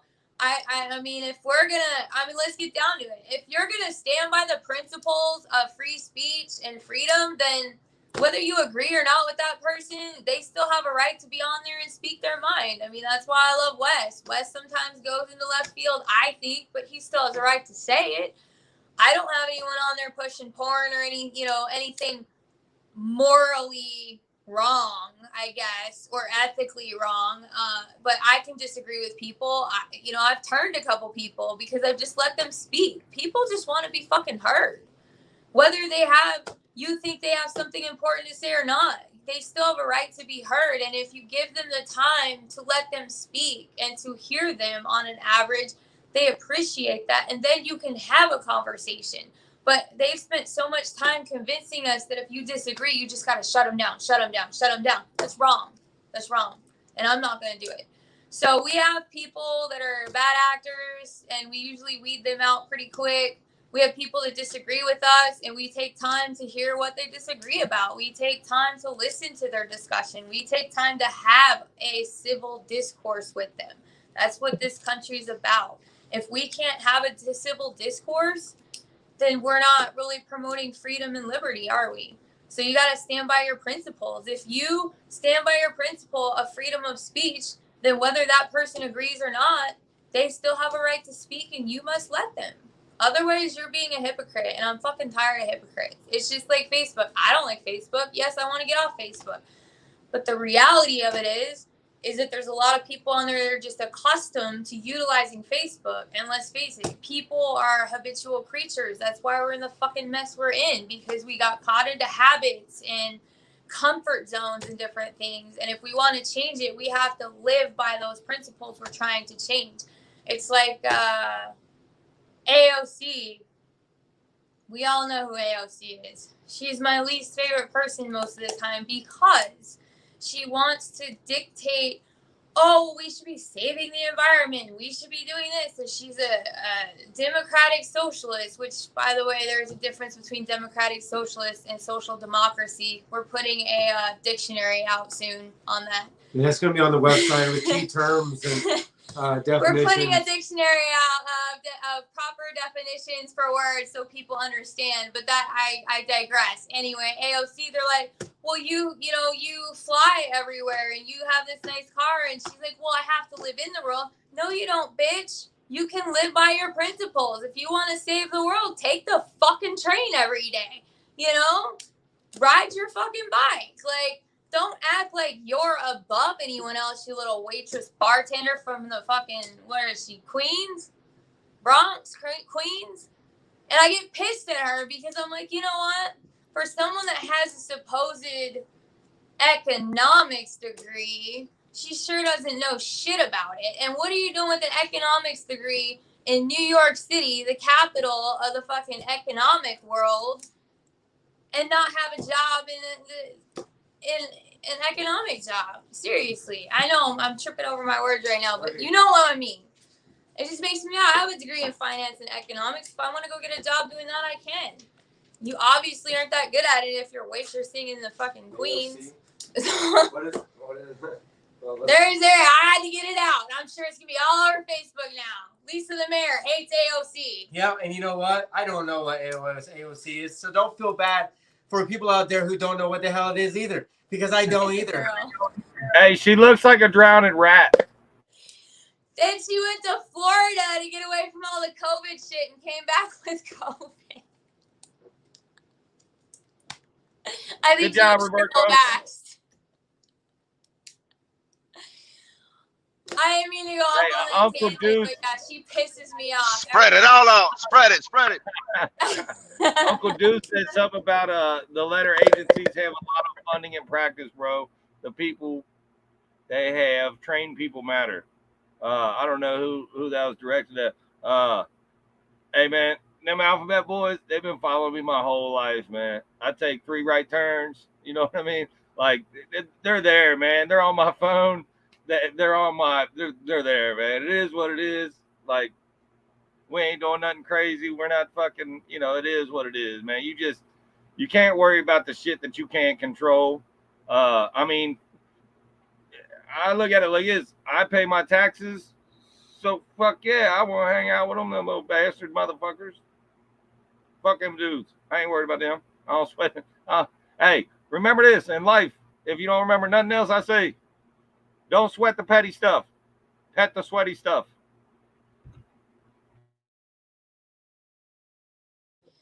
Michael's got a joke. Was AOC and a shit truck have in common? They're both full of shit. Okay, Michael. That's, yeah. OC, prime example, hypocrite. Yeah, Jackie, I just sent you something. Please reach out to me. I mean, I'm happy to have a link mod that would save me, but I don't cut anybody off. Like, I just don't. I haven't seen the need to. I go back to the whole free speech thing. Just because we don't agree doesn't mean I'm gonna cut you off. So as long as you're not sporting like the porn links and stuff, we're good to go. Wes knows. Hey. He hasn't been banned yet. Jim, GEM, whatever they said they just came back from the Peace Bridge. I asked them how it was. They said Peace Bridge was amazing. We sang, we hugged, we prayed, we cried. Rudy and Andrew Giuliani were also at a park down the streets for a rally. Somebody just knocked that away. Nice. Down the street for a rally too. Slowly getting streams up. I love this group Zoom. Thanks for the love. We're growing to enjoy it as well. It's probably one of the funner, more relaxed Zoom meetings that we have, because when we come into these meetings, we already know. But we don't know what we're going to say, but we know that we know what we're going to say. Like, you know what I mean? We're comfortable with what we're saying. And the other ones, we're just going in, like, people are throwing new shit at us. And while we're having a conversation with you, we're texting to other people. Do you guys check this out? See what this is? Like, we're cross-referencing people while we're on the phone with them. This one, I mean, look at Roberto, man. I think he's laid up in a sleeping bag. Shit, I don't even think he's paying attention. What you reading? Dances with Wolves or something, man? Book on tape? No, I'm answering and going through the live chat. Yeah. Fucking Wes, dude. Wes just said, PLM, porn lives matter too. You say, wait, what? No porn at all? I think Wes is secretly trying to figure out what his boundaries are to keep it kicked out. Hey, somebody who was at, hold on, that is like, close your ears if you don't want to hear like really crazy shit. Somebody asked what Cloud Hub was and what came to mind, and you guys know how my mind works. So I'm gonna say it. I thought about it. I've been thinking about it since it's been posted or not. It's kind of like Pornhub without the We're on pussies. YouTube. We're on YouTube and Facebook. Don't give me a strike. I didn't cuss. I just said it's like Pornhub without the pussy. He already got it. Dear Abby. Oh, Sean says you're reading Dear Abby articles, Roberta. What? Sean said, can you say that again? I don't know what he's talking about. It's past 10. It's past 10 o'clock, so we could consider this like after dark. So Yeah. there shouldn't be any kids listening. Should we we see what the G's are up to? We should go invite the G's. Wait, let me see. I think I can invite them.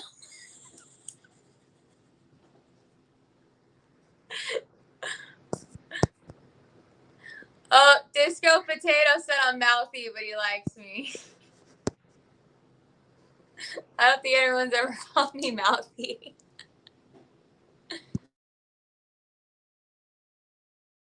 Sean's got a lock on the G's. He says they already went to bed.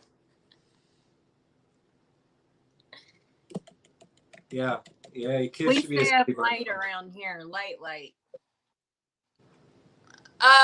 Okay, so Michael, if you can't see the similarities between 1939 Germany and led up to World War II and what is going on, you failed history class. Michael is referring to the Weimar Republic, everybody. The Weimar Republic, that's what occurred after World War I into World War II. It actually collapsed the entire financial system of Germany. That was one of the main points with hyperinflation, to the point where there is a joke regarding the Weimar Republic.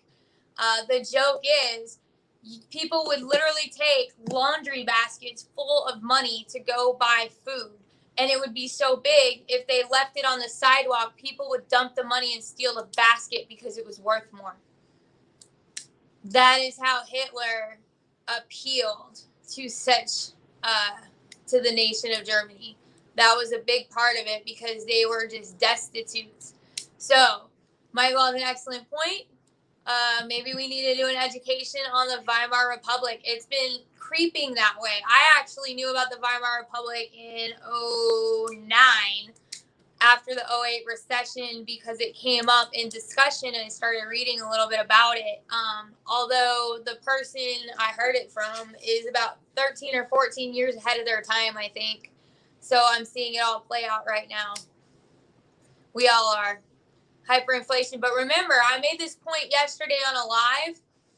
This isn't overnight. This whole inflation thing is not overnight. You need to go back to 2008 and 2009 when they started propping up the economy using quantitative easing, using other economical fashions, lowering the interest rate to almost zero. Those are the two big factors. This isn't overnight. They've been propping it up for 14 years. If I did my math right. This is what we're seeing. This is the consequence of 14 years of propping up the economy. You have Keynesian economics, which believes the government can control the economy based on what they decide to do. And then you have Adam Smith, and you have, why can't I think of it right now? His economics, which is an invisible hand. You're watching the invisible hand come through and wipe out propping up the government. And unfortunately, it's going to be really bad before it reaches an equilibrium, because they shoved it up so high, it's got to drop super low. So that goes into the other thing that we try to promote.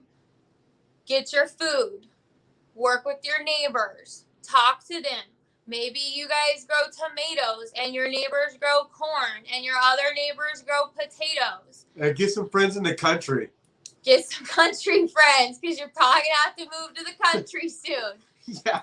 Go buy an extra flat of vegetables when they're on sale. If they're on sale for 30, 40 cents a can, go buy a couple extra flats of vegetables, 12 cans. Start stocking up that way. If you live in the city, start putting your water together. Go get some colloidal silver. Silver is a natural antibacterial. You can put it in your water. It will keep your water fresh. If you need to put a very minute amount of bleach in your water, you can do that to keep it that way. But before you drink it, undo the cap. Chlorine, at a certain temperature, room temperature, it'll come out of the water as a gas, and then it will leave the water. So you won't be drinking the chlorine, but it will keep your water safe while you're storing it. Life straw. Tommy's got life straw. That's a good one. Stockpile what cash you can, because it's going to be what? This cleans this life straw, this right here, size of my hand, maybe a little bit bigger. You can go to Walmart. I think they got them for just under $20 a piece. Amazon, you can usually find them. As much as I hate Amazon, they do have good deals, and I'm just a broke ass white dude, I'll be honest with you. So I take advantage of deals. But Amazon, you can usually get them 2 for $20. Each one of these life straws, life straw, each one of these will purify and decontaminate 100,000 gallons of water. One of these, 100,000 gallons. That means I keep one of the, I've got several of them. I keep one on me, I mean, almost all the time. If I'm going anywhere that there's a possibility some bullshit's going to happen, I keep one, because it doesn't matter where you're at. If you need to get water, you stick the end in there, get you a drink, and you can at least survive for a couple of days and figure out your next plan. I highly recommend getting these life straws. The Berkeley's, you can get portable ones. I've got one. It's a gallon. It's small. It comes in a box this big. It comes with a gallon bag, foldable bag, so you can scoop water out of a stream or whatever it is, and you hang it up. And that one actually purifies 1 million gallons of water and turns it into drinking water. You swoop down in a puddle on the side of the street, wherever you find the water, it'll purify and make it drinking water. 1 million gallons, 1 gallon at a time. Okay, so stop. Look into those. Those are like $60 a piece, I think. But check into those must-haves. Hang on a second. So I want to address something really important. Mima Flowers is in here. She's on my live stream. When I started talking about all that, she said, "Stop scaring people now. I'm elderly and no one, and live alone, isolated. Glad everyone's strong. You can move." Mima, reach out to any of us. We are here for you. This isn't about, she said, forgive, no one cares about the elderly anymore. Yes, we care about the elderly a lot. Yeah, we do. Like, I have, people accuse me of having. Without elderly, we don't have the knowledge that we have. You guys are very important to us. We care about you the guys elderly, have so skill sets and trades that we just don't have, man. Well, exactly. Like, I'm still yet to find a woman my age that can quilt a blanket or make me a pair of blue jeans. They're just lost trades, man. Reach out to us. If you want to leave your number, or you want to leave a way for me to get a hold of you, reach out to us. Like, I'm accused all the time for running a house for the elderly. Like, all the old people live with me all the time. I go and collect them and they stay with me. So, we're here for you. We don't know what state you're in. You let us know where you're at. We will hook you up with people that will be there for you. We are all about taking care of our elderly. I apologize if you feel like you've been left out. I apologize. You are not left out. We are here for you. And we're just trying to get the message out, to talk to your neighbors, get to know your neighbors, because if you are able to talk to your neighbors, then you've got your neighbors looking out for you too. But please reach out to us. I don't know if you email. I don't know. You obviously do some, YouTube. So if you want a private, I think can you private message on YouTube? See how stupid I am about YouTube? comment something. I mean, we're here for you. Don't think you're left out. You're not alone. There's plenty of people on here too. If they know you need anything, I'm sure they will reach out to you as well. We're all in this together, whether we're 5 or 95 or 100, it doesn't matter. So I just want to make sure you understood you are not alone. If you need help, we'll help you. We respect that generation, and I know there were jokes earlier, but the younger generation, we need you too. So this is not just about us. Is everybody. Everybody come together. Wes said, stock up on hoodies if Tanya is coming to visit. Michael went back to 1913, the restart of the Federal Reserve in the events of Nixon taking us off the gold standard. Yes, that's part of it as well. I mean, there's a lot of things you can look at. I agree. I also had this conversation with someone last night on the live stream with, I think, Diego TV. I said that something you do have to realize is even though we got pulled off the gold standard, I have very mixed feelings about it because you have to remember a gold standard or silver standard, it is a finite amount of material. So if every dollar is backed by the gold and the silver standard, the economy can only grow based on what's pulled out of the ground. So when they did take it out and they went over to a fiat system, which was obtaining debt and growing debt, that actually allowed the U.S. economy to grow exponentially like it has. So it's a trade. I'm not against the gold standard in any way. I think actually at this point we should probably, go back to it. But it is a trade. It's the same with private property rights. If you go back to, that was the lure of this country was back in England, the UK, I mean, there was no property rights. That's why you constantly had that class system of serfs, and then you had the lords and all that because the property was handed down through generations. Nobody could own property. That's what the lure was for people coming over to the United States for the first time in their lives. They had an opportunity to own property.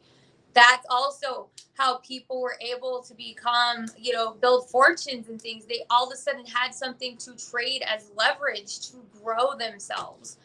That's partly why Africa for the longest time was a third world country. They don't have property rights in some places. They didn't for a very long time. That is the biggest reason, in my opinion, why in 2030 you'll own nothing and be happy. They are looking to take away your property rights. If you have no property rights, you have no leverage to own anything. You have no leverage to put it up to grow anything. That's a key. That's a big key. Roberto in Florida, they were trading in the early 1900s before the Great Depression. They were trading properties so fucking fast that they weren't getting the titles transferred and stuff like that because there was a property boom.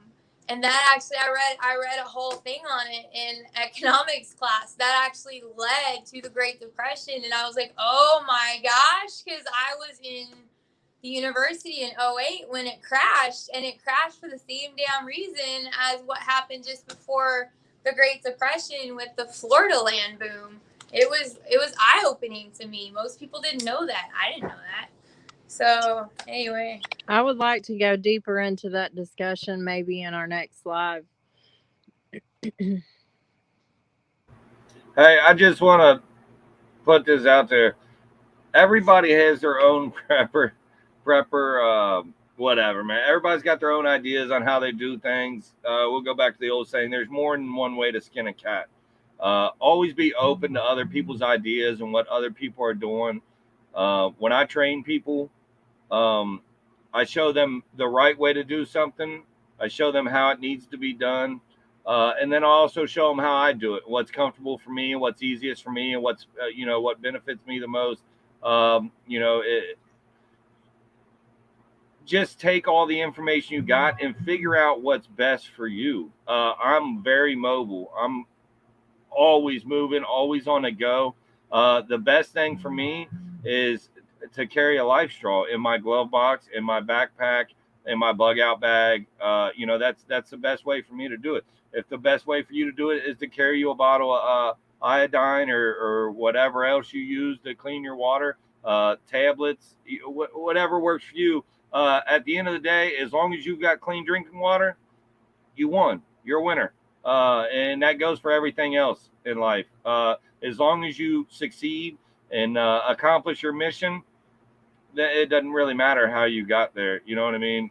As long as you did it the way you did it. So just because somebody doesn't do something the way that you do it, keep your ears open, man. Be open-minded. Hear what other people have to say. And if you're one of those people that are just like real, you just real set in your ways, and you don't want to, give any leeway, or you don't want to act like you're listening, man, sit in the corner and face the wall, but keep your ear open. When nobody's watching, go try that shit out, man. It might be easier for you to do it that way. If you don't like it, you don't like it. You still say face, because you still get to go back with your mean ass look, and you can still say my shit's better. It don't matter, man. Just don't fight with each other. Be open-minded. Listen to what somebody's got to say. You might learn something. You might be able to teach them something. It goes both ways. But if everybody's open-minded, it can continue to do that, and then nobody's fighting, and everybody's just learning from each other, and you're better off of it. I know a person that is all into this. I mentioned her name earlier. I won't mention it again because this is funny. But her group of people, they get together and they have like full-on invasion drills where they will try to defend themselves. They all have paintball guns. They try to defend their territory, their house, or whatever it is. And if you ever figure out who it is, she'll tell you the first time they come in, and these are their friends. The first time they come in with their paintball guns, and they're trying to take over her house, they was smoked in like a matter of minutes. But it's all right because they got the experience, and they know what not to do in the future. And if you can get you a group of people like that together, man, that's a beautiful thing. But you'll never do it if you keep your ears closed and your mouth open. But you'll always do it if you keep your mouth closed and your ears open. Just keep that in mind. Folks, just a quick, a quick whatever. Folks, going back to preparation packages or whatnot. Go to the number 4patriots.com. 4patriots.com, and they do have that life straw. They have a lot of things to prepare for the zombie apocalypse. Hey, we got like some crazy. Oh no. Our school lady in Washington. I'm not gonna say her name, but you all know what I'm talking about. She like popped on. She says we got a message from Q. She said USLA has a message from Q. What? We're trying to get some more info here, man. You probably shouldn't put that on our live I don't know stream. why you would want to know anything about us or send us messages. We're just some crazy people talking about liberty and freedom, That's crazy. They know a lot of stuff. We've been talking about research and development. That's all they do. So, Hey, Eva, I believe, asked me what kind of training I do. Nothing specific. I'm not like a trainer. There's nothing I specifically do. When I train people, I have trained people in different things. I've taught many classes, just a variety of different kind of classes. I taught an EI class, which is emotional intelligence. I've taught planet awareness, planet health, economic classes. I've just taught a bunch of different classes. I've also helped train people how to drive trucks. But any knowledge that I have that somebody is willing to say, hey, can you teach me what you know? That's what I'm referring to. That's just how I do it. So training specifically as a title. I'm not although I have held that position before. I wasn't referring to nothing specific. I just share my knowledge and I teach people when they ask. When they ask me to teach them something that I know, and I think most I get very good responses, and most of the people that ask me for knowledge will tell you that that's just the way I do it. I show you the way that it should be done. I show you the way that I do it. I'll show you the way that I've seen other people do it, and let people know that, don't get hung up on trying to do it exactly the way that I do it, because the exact way that I do it might not be the easiest or the best way for you to do it. So just find out what's best for you and works best for you, and run it like that. That's all I was referring to.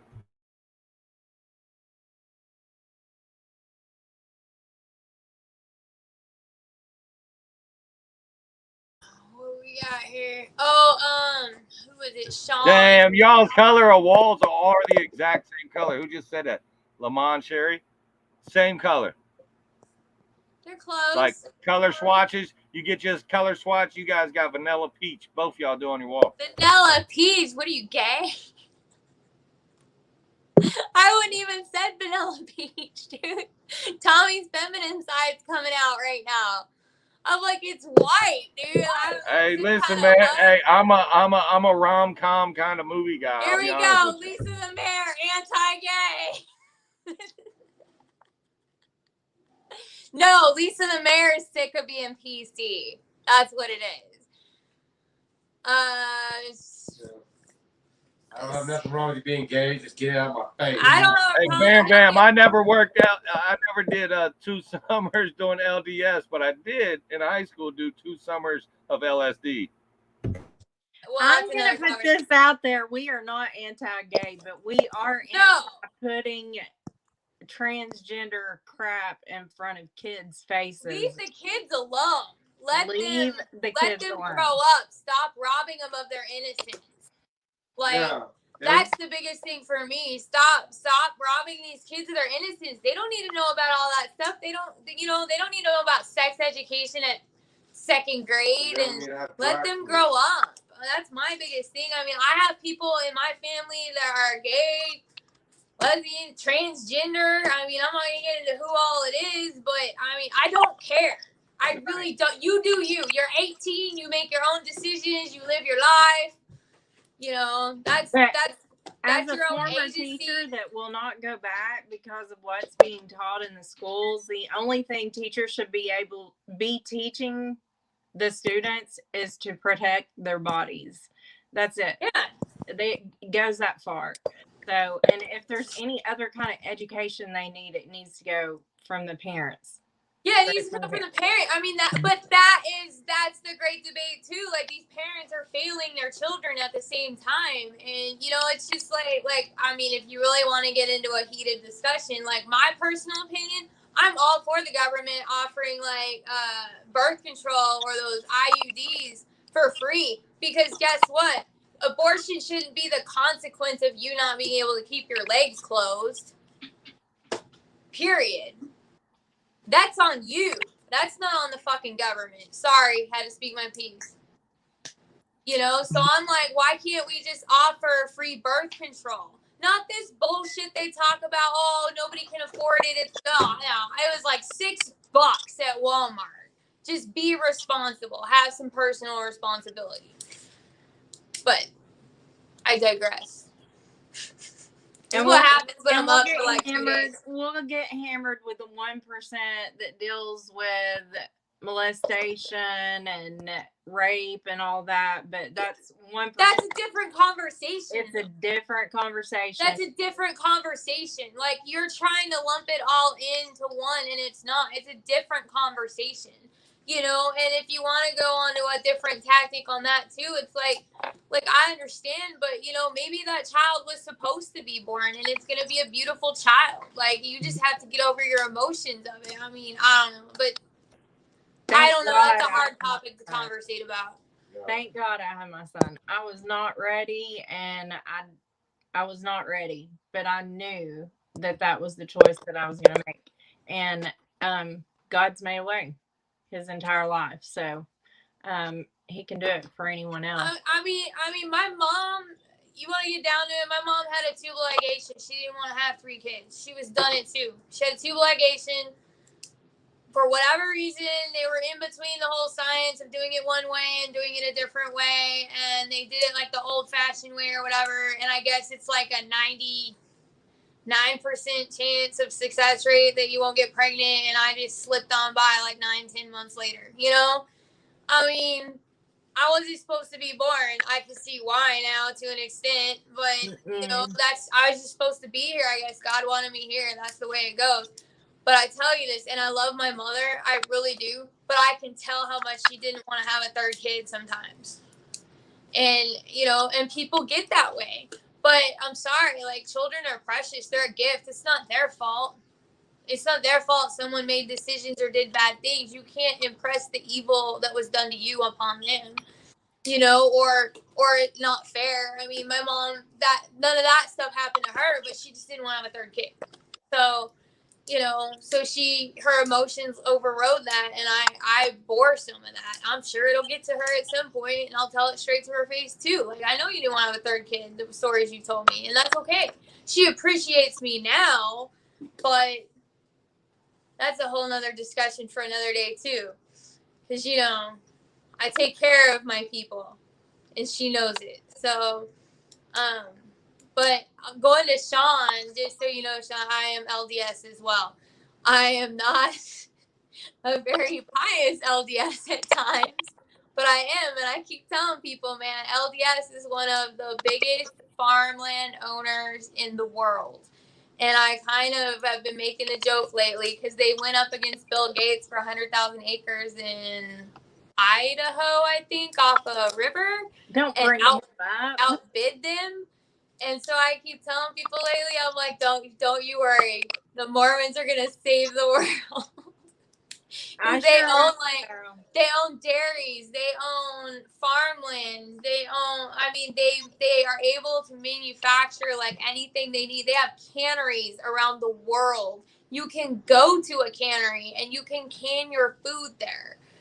They have bishop storehouses. You know, if you don't have money, you know, and you go talk to the bishop, they will help you get through. But the church is all about self-reliance. Every 6 months they have, it's either 6 months to a year, they have a fair. And the fair like has all these different booths about how to prep your food or how to store your food or different ways. Like I brought it up last, see, it's like a parallel freaking live stream right now. You know, you can substitute white beans as butter and make food with it without having butter. Like this one lady made fudge with white bean fudge. It was delicious. Like there are just, I mean, they're amazing people. I wasn't raised in it. I converted to it, but the story about them is incredible, and there's a lot of stigma involved with it with people. But, you know, the LDS, the Church of Jesus Christ of Latter-day Saints, is the only religion to ever have an extermination order put out on them. The governor of Missouri did it. So imagine it's 1800s, you're living in a country that you're supposed to have these freedom and liberties, which it's always been a battle with us. And the governor of Missouri puts out an extermination order on you because of your belief system. They've been through a lot. So, just goes to show you how God's real. yeah, before, you know, a lot of people have a lot of stigma with them. Before you go just talking bad about the LDS, you might want to just go check them out. Just get to know them. I mean, that's what we're about, just trying to research things and get to know areas that we're not informed on. Otherwise, let's see.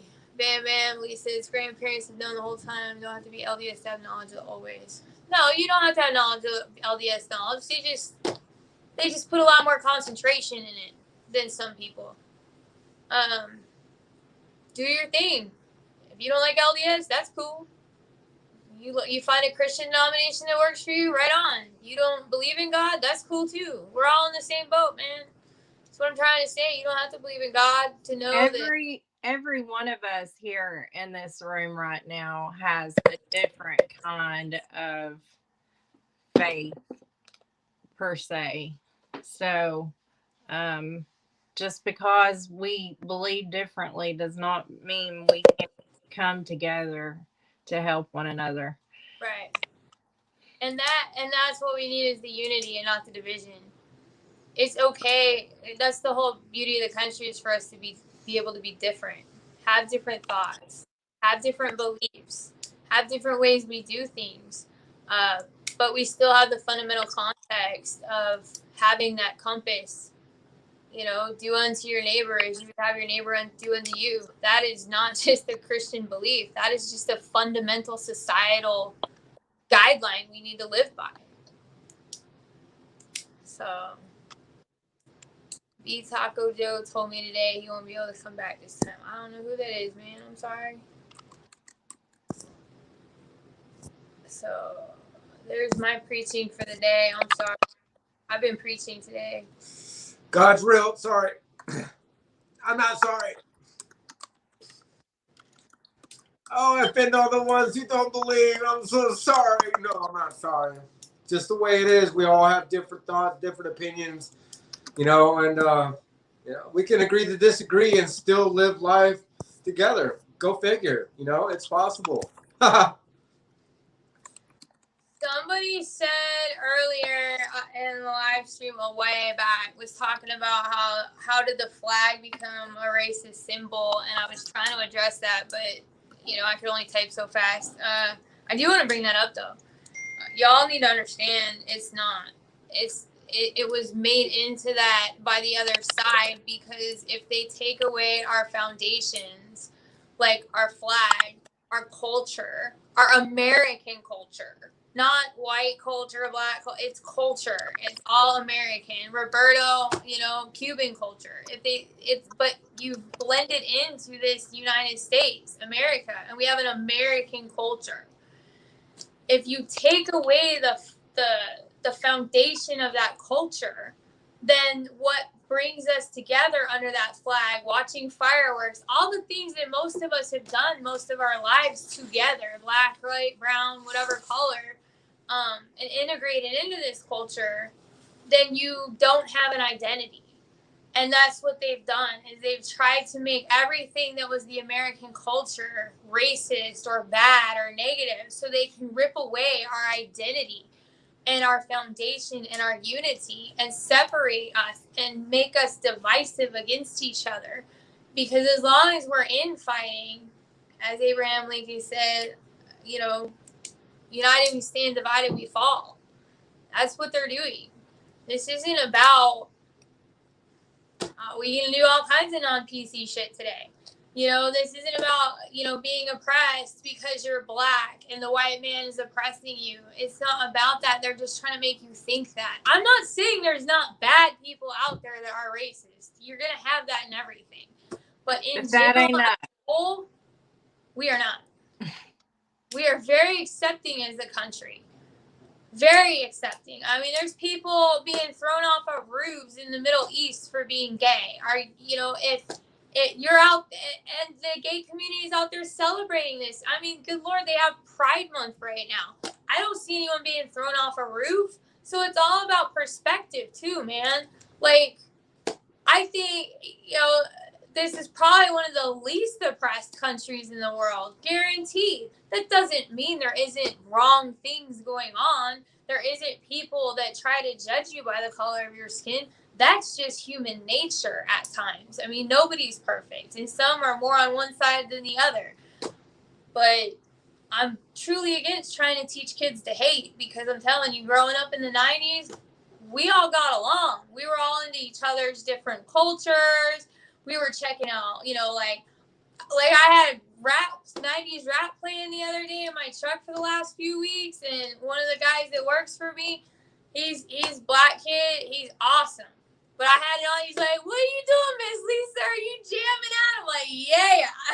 Like, that's the stuff we were all into in the late 90s. We didn't see either one. Look, Universal Life Church. Yeah, I know where you got that.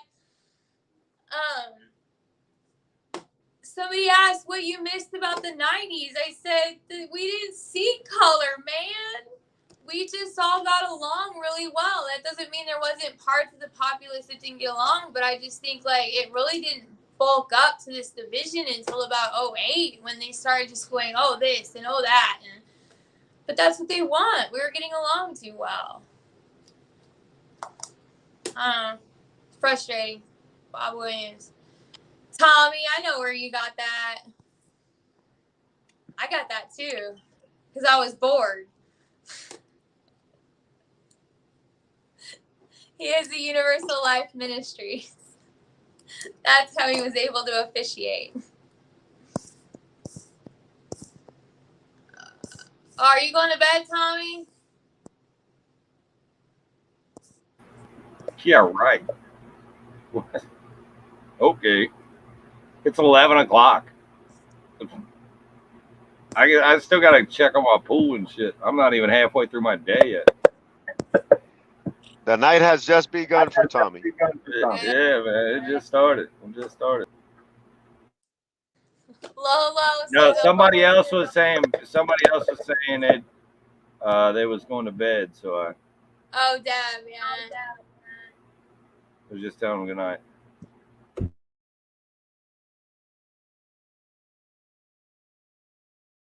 That's what Lolo says. That's called white privilege.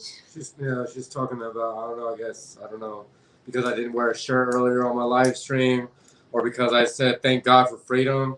Either one of those things, she's calling white privilege. Are we ever going to grow up? Is she Like, just seriously? joking? No, she was on my live stream earlier. I don't know if she's joking or she thinks she's funny. But I mean, if you're going to sit there behind a keyboard and talk about white privilege, I mean, this isn't funny. I'm so over white privilege and this white, black, brown bullshit. What Like, did you say? If you like color so much, go grab yourself a box of crayons and go color. Oh, speaking of which, Crayola came out with the colors of the world, just so you know. Came out like 6-8 months ago, the colors of the world. Guess what color is not in there? I noticed it too. I was like, really? You could buy a 64 box of crayons and white's always in there, and then the colors of the world has no white. I just found that entertaining, to say the least.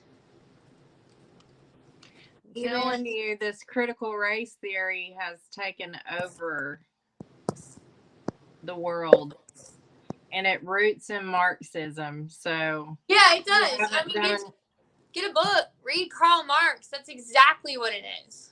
If you don't understand Karl Marx, he's evil. Go read him up. That's exactly what's going on. You're right, Tanya. It's Marxism. You have to have an oppressed and an oppressor in order to bring a society down. Someone asked our beliefs. I clicked out of there. I was born and raised in church. My grandfather built the church that I grew up in. I went my own way, and there were many times that I was lost, but the handful of times that I can say that I was about to die, God showed up. So that's how I know God's real for me. And that's my belief. And, you know, it doesn't matter what anyone says. In my 42 years of life I've experienced, I know for me, God is real. And I can't keep going without my faith. So I'll leave it at that, since there's been comments made about saying thank God. But I have friends of every kind of religion, and people that are agnostic, people that, you know, I grew up even with Satan worshipers that I love to this day. They may not still believe that way, but they certainly practiced it in those years. So it's, again, love everyone. Don't love evil. That's my answer to that question.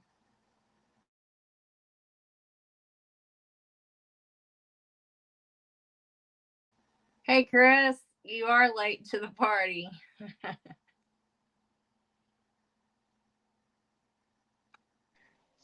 Sean said that a song came to his mind. We are the world. Since we're talking about this and all of that, and I Who was that? remember. Michael Jackson. Hmm. Actually, it was a whole bunch of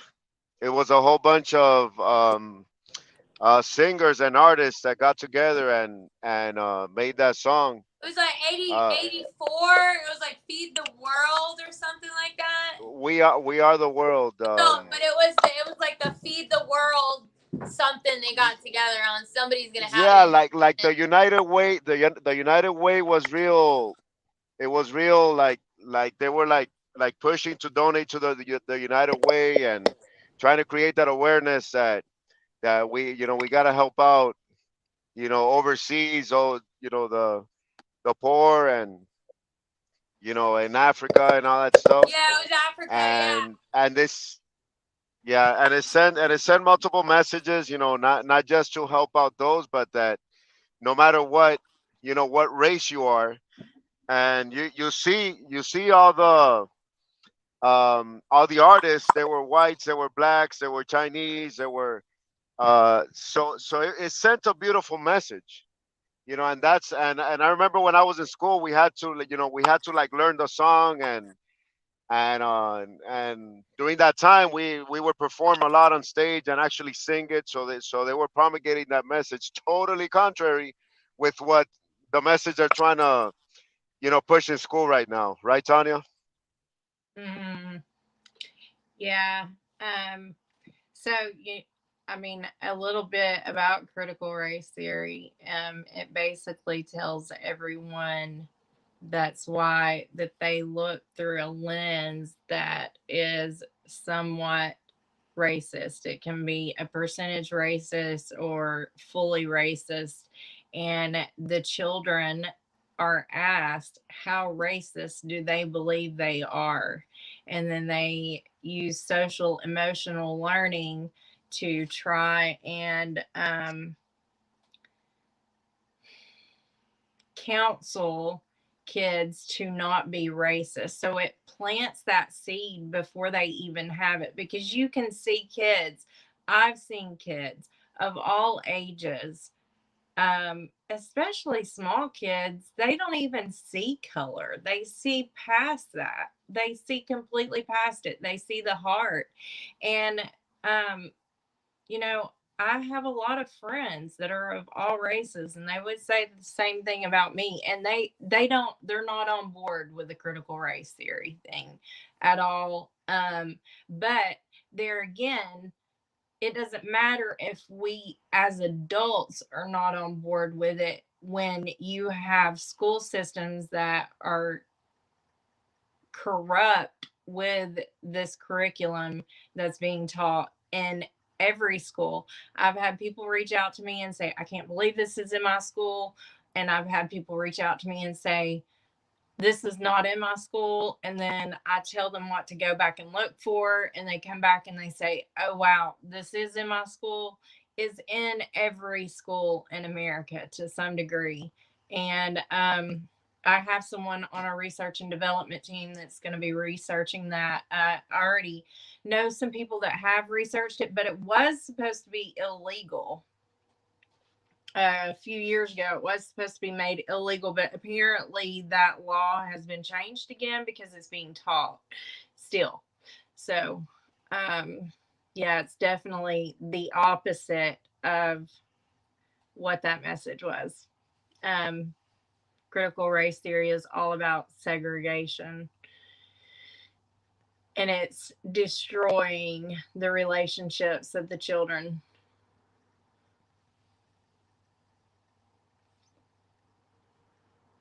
and the minds. I was trying to look up this link that one of our people sent us on Facebook on my other phone. I know. I was trying. And they have locked me out again for two-factor identification, and it makes no sense because I already set it up. Like, I broke down and did it like 2 months ago, and now they're telling me that I'm locked out because I don't have it set up, and I'm like, what the fuck are you talking about? This is that Facebook Protect, guys. That's why I'm not on there no more, because I'm not going to put my identification up there. Because they're forcing you to give them the information. And it's a win-win situation for Facebook because, see, here's the thing. Once they lock you out of your account, you have no way to gather your information. All your pictures, posts, comments, all of that is now locked down. So if you don't turn on Facebook Protect, well, they still have all the information on you. If you do turn on Facebook Protect, now they got another layer of identification on you. Now, of course, granted, they could probably get it, you know, your driver's license, your social security number. Which they do ask you for if they think you're not under the correct name, because they did that to me. And I was like, no. You can't. They're like, well, send us your license so we can see that it's you. And I'm like, that's none of your fucking business. They're trying to get free information off of you, because to get your social security number, your driver's license, they would have to pay money to be able to obtain that information. So right now they're trying to get you to voluntarily disclose your information. That way it's a win-win situation. But like I said, you don't turn on Facebook Protect. Well, you kind of win in a sense that now you're not on Facebook no more, but now you're not connected to your friends and family. Now you have no access to your pictures, your posts, your comments. So now they can use that against you, because things like the Patriot Act is what's set up to be able to have this overreach of surveillance on our lives. And it's a good idea for any of you getting involved, because you can download your profile from there.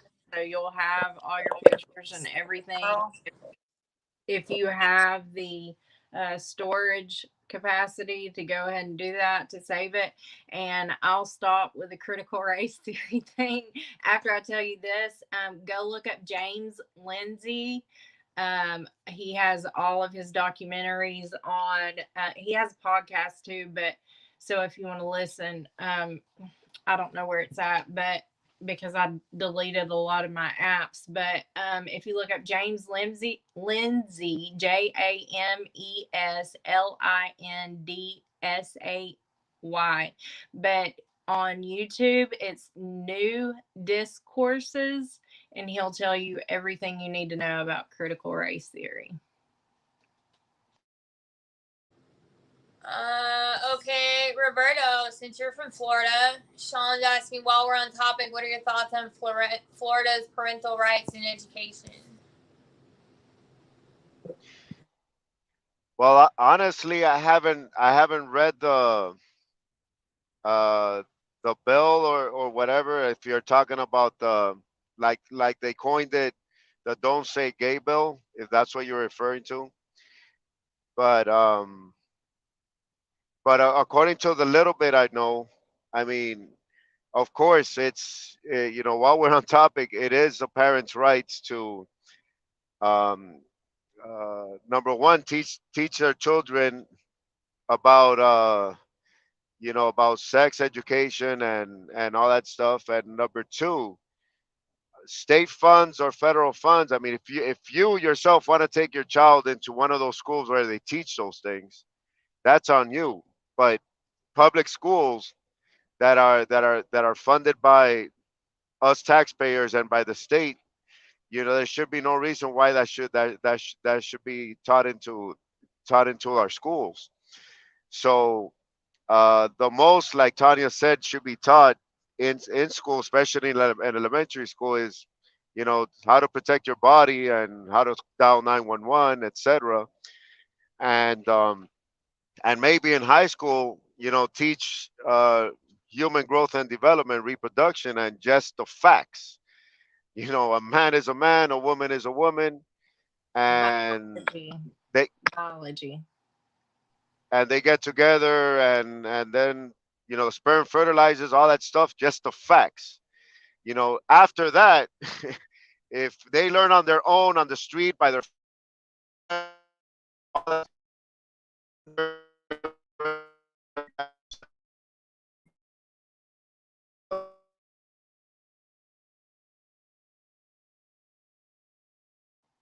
Uh-oh. You cut out. While he cut out, I'll go ahead and tell you, if you go to momsforliberty.org, if you want to get involved in your community, there are quite a few chapters, especially in Florida. It looks like Florida has the most chapters by what I'm looking at on the map. What? It's a little funny one. Are you back? He's not back yet. He's froze up, man. But the one thing that comes to my head right now is I'm like, all right, you want to play that game? I'll tell you what. You let God and Christianity back into schools, and then we can have a proper discussion between the two. Yeah.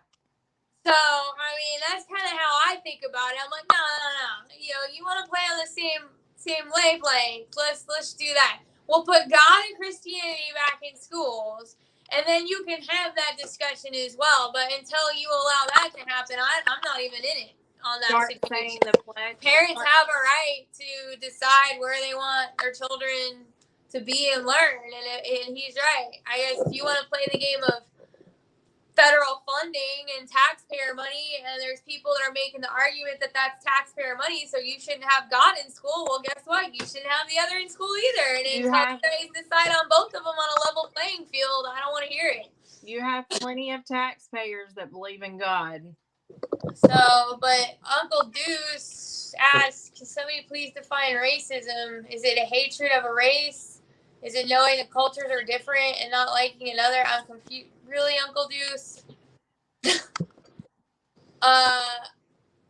Racism would be judging people on the color of their skin by what their abilities or lack of abilities are and not their actual abilities. It would be calling people like, let's see, thinking someone of a different race is stupid based on their race, or it's judging them by the color of their skin and not the content of their character, as MLK has most famously said. And there is a such thing as being racist toward white people too. Just because you're white and other people are racist, there's also a bad thing like white supremacy and black supremacy. Believing that one race is more supreme than the other, that would be considered racist also. Knowing cultures are different. It's all our fault.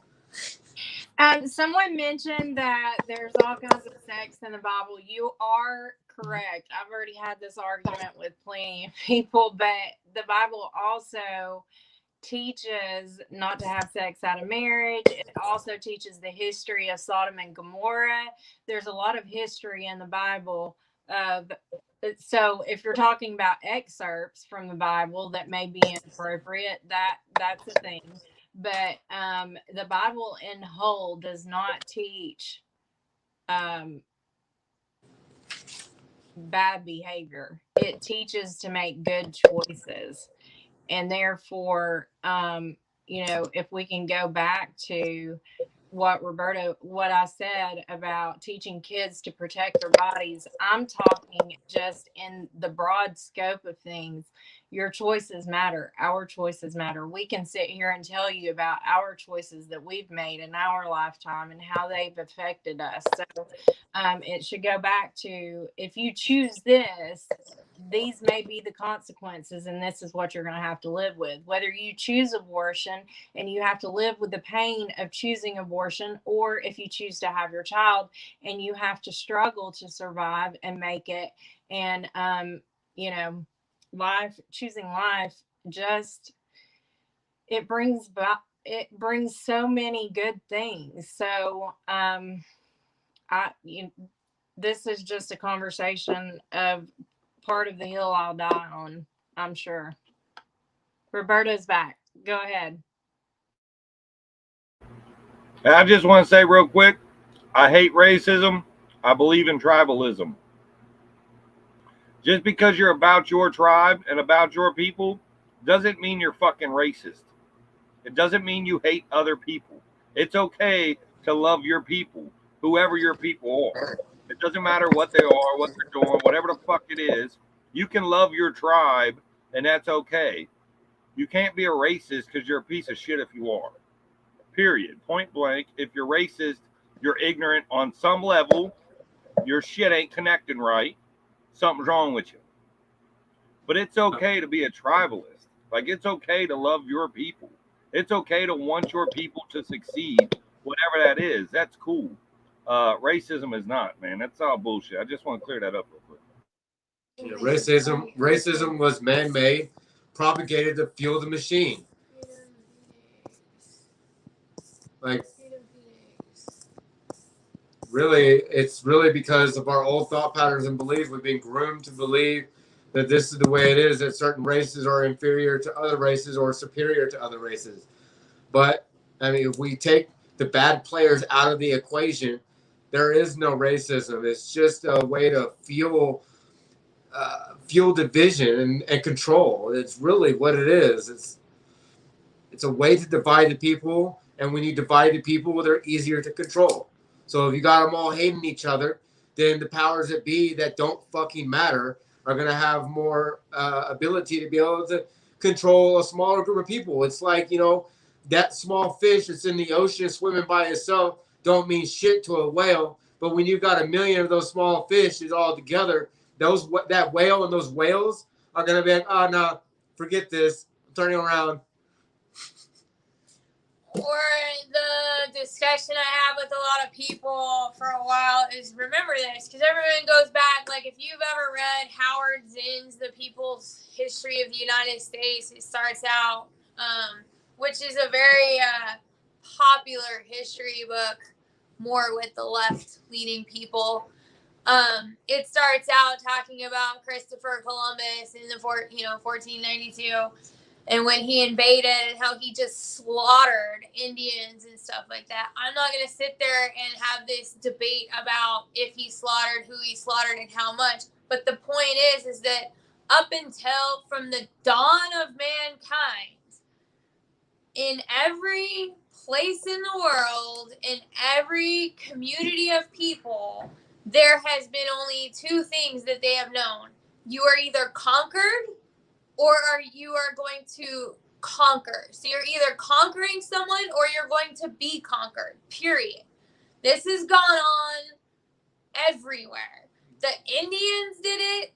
People in Africa sold their people out, like different tribes out to slavery. Extortion, being exploited. You know, that goes along the line. They might have been on a fertile piece of land and you needed to take care of your tribe, and so you went and conquered that tribe. This has gone through, if you want to go biblical, it has gone through all the books of history in the Bible. It has gone through the history of mankind. The only thing that I believe from my research and learning has changed it is the Industrial Revolution. That was the first time that you can really look back on history and go, you know, with the Industrial Revolution, people were able to be settled. They could bring food in to the cities. That's the first time you really started having cities pop up. I mean, you kind of had it in the United States, like in that aspect, because otherwise you had to work very hard to produce all these things. So you were either conquered or you were going to conquer someone else. And people forget this. This is gone. The whole history of mankind until basically the Industrial Revolution, like, solidified that you didn't have to go conquer someone else or a people because you needed to continue to survive.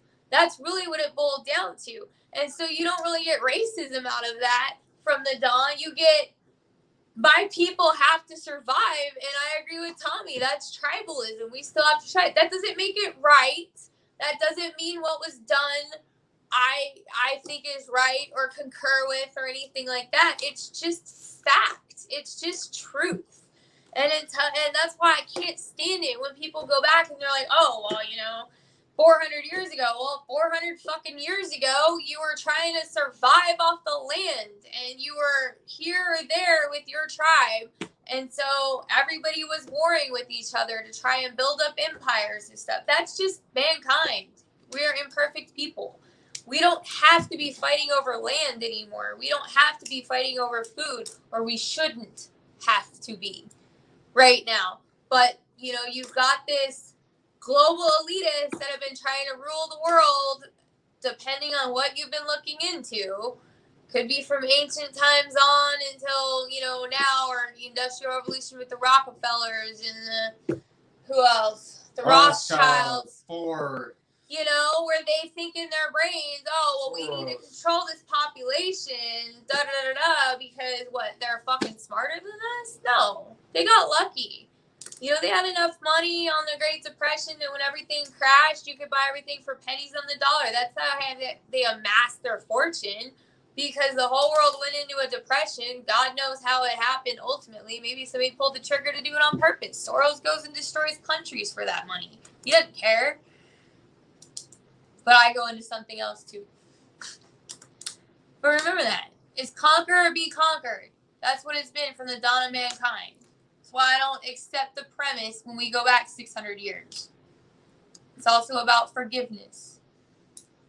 Does anybody see Karma's comment? Where's Karma?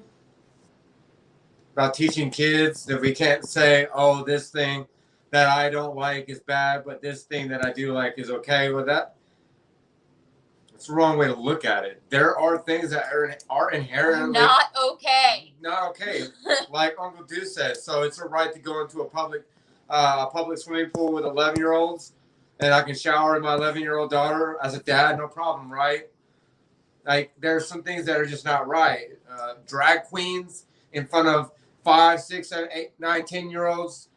No matter their age, you're a child, you got drag queens in front of them? No. Sorry, that's not okay. A drag queen came out and said that. She said that is not right. We're basically committing some debauchery. There's drugs, sex. We're not there to put on family-friendly things.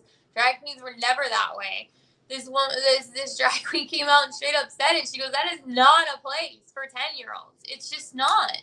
If you want to introduce them to transgenderism, in a way, I mean, that's her choice. But introducing them to transgenderism through a drag queen, that's a whole different world. The material that they have in the school libraries, there's pedophilia promoting material that is not okay to have in the school system. Point blank. Making it all right for an experimental vaccine for kids that are under 5 years old is not okay. It's not. It's just not. I mean, I will argue with you until you're blue in the face, 6 feet down in the grave, saying that it's wrong. There are things that are just inherently wrong. And some people may not ever see it that way. And I respect you. On a personal note, I'll respect you to an extent. But that extent is like just a little bit. Just a little bit. I'm sorry. I'm a passionate man, and there's things that are inherently good, and there's things that are inherently bad. You can't argue with it. And if you do, well, it's your prerogative. I'll just walk away from you, though.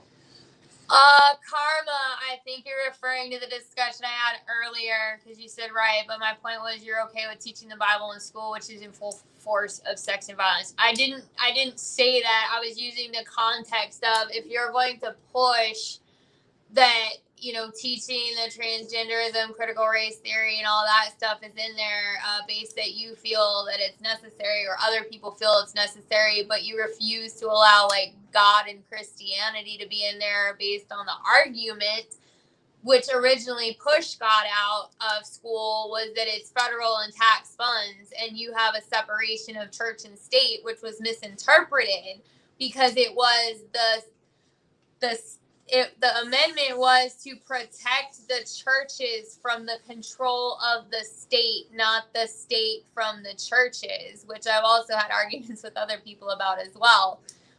So that was the argument that was placed for pushing God and Christianity out of school. I'm not sitting here arguing whether it should be in or out of school. I have my own personal beliefs and opinions. I'm just saying you can't have your fucking cake and eat it too.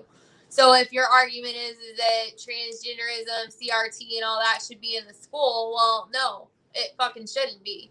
And until you allow God and Christianity to be in there under the same roof at the same time, then you can have that argument with me and maybe try to change my mind. That was my only point. I wasn't saying I was for or against either or. I'm just saying that you can't have your cake and eat it too. Karma, it's okay. You don't have to be a follower of God. That's not the point. Hopefully I was able to clarify that. I'm not saying you have to be a follower of God. I'm not saying it should or shouldn't be in the school. I'm just saying that it's either everything is out like that and we just teach children how to think, not what to think. If they want to have that argument, if you don't want religion mixed in with the state, that's okay too. You don't have to. I'm just saying that you can't have your cake. People can't have their cake and eat it too. It's either you put both of them in there and you decide how you're gonna mitigate it with these kids and confuse the fuck out of them, or you leave all of it out. That's where I'm at. Yeah, Thomas, I hear you, bro. Right on, my man. You're one of those. Yeah, Sean, that's just exactly, Sean. Why does a school allow a Satanist club, which they do? A lot of them have. I've seen it in there, but they won't allow a Christian club. Like, you don't get to pick sides here in the situation. If you want to, I can't say I agree with a Satanist club at all, but I'm just saying the point is, if you're gonna have a Satanist club, then if you're gonna push out a Christian club and put a Satanist club in and allow that, then they get a Christian club too, man. You gotta get both sides. Yep. Agree.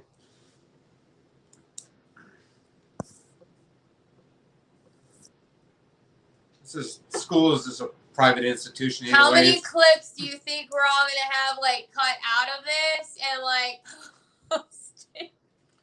is this 6 months or a year from now when we get big enough? They're like, look what this bitch said.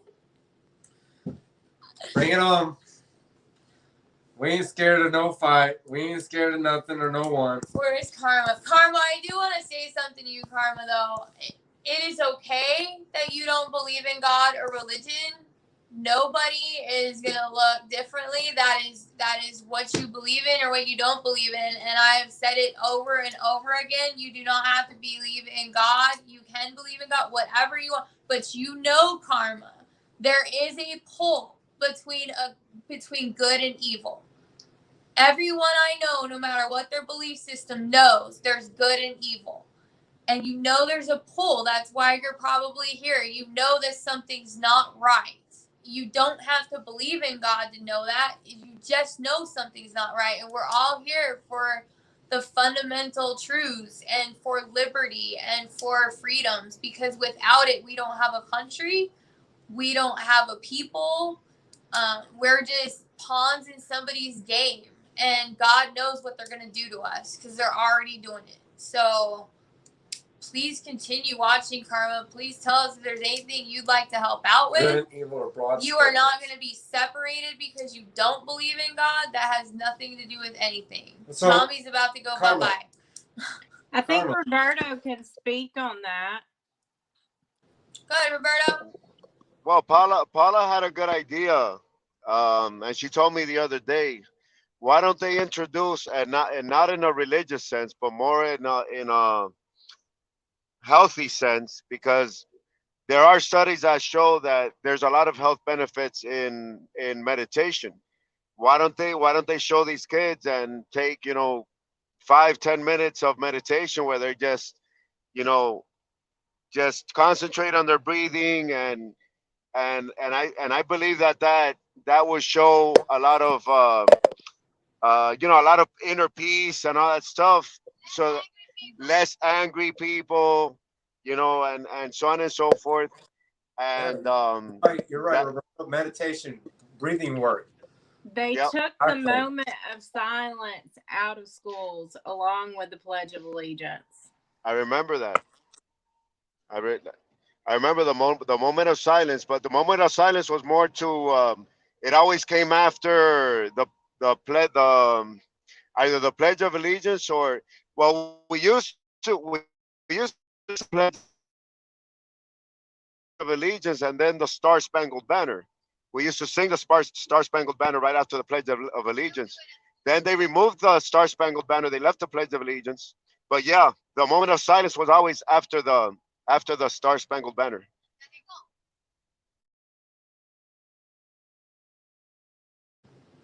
That's a great idea. I mean, that's part of the problem I think we're having with kids having so much anxiety and stuff is that they don't know how to just slow down for a second. They're so ingrained with these electronics and stuff that you see that higher rate of anxiety with these children and lack of coping skills. And man, parents, I'm sorry. Some of y'all are to blame. You fucking hand your kid a tablet with a cartoon on it or something to watch so that you can keep them occupied. You're like, I get it. Sometimes you got to do that. I've done it with my nephew. But, man, you have to limit their screen time. There's a scientific study that's been out for years now that talks about the development between gray brain matter and white brain matter. They get the most gray brain matter, which is your cognitive thinking skills at a younger age during those formidable developing, years. And when you hand them something like the electronic, they develop way more white brain matter, which is like the physical touch this, move this, coordination. And so now you're robbing them of their gray brain matter development. And so you're seeing it now in these generations where you're like, what the fuck? You can't think this problem through?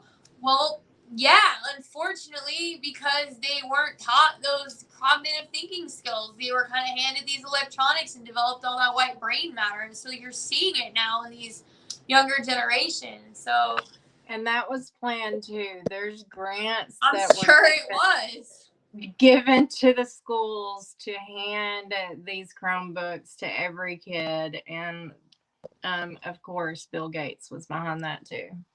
So. Yeah. Susan's asking, here comes Susan. Do you think abortion should be illegal, Lisa? I already went through that conversation the other day and said it's regardless of whether it's not even an argument about it. I won't even argue about it with people. I'm like, there's no argument. You need to teach self-restraint and responsibility. If you have self-restraint, that's not even an issue that needs to be argued right now. So I have my own personal beliefs. I have my own debate about it. I'm not even going there. And I refuse to go there on the basis of just keep your legs closed or get birth control. Take some responsibility. And we already separated out that very minute percentage of a completely different topic of being, rapes or incest or any of that. You take that out on a general basis. Have some self-restraint, man. And educate. And so I took my little adopted people, girls together. I had them a few weeks ago. They're 16 and 18 now. I pulled them aside. I'm not their parent, but I pulled them aside. I'm like a mom to them. I'm like, hey, here's the conversation. Do you need me to take you to have that checked out, with your dad's permission? I'm happy to talk to you guys about it. Because don't make that mistake. Be prepared, because you know what?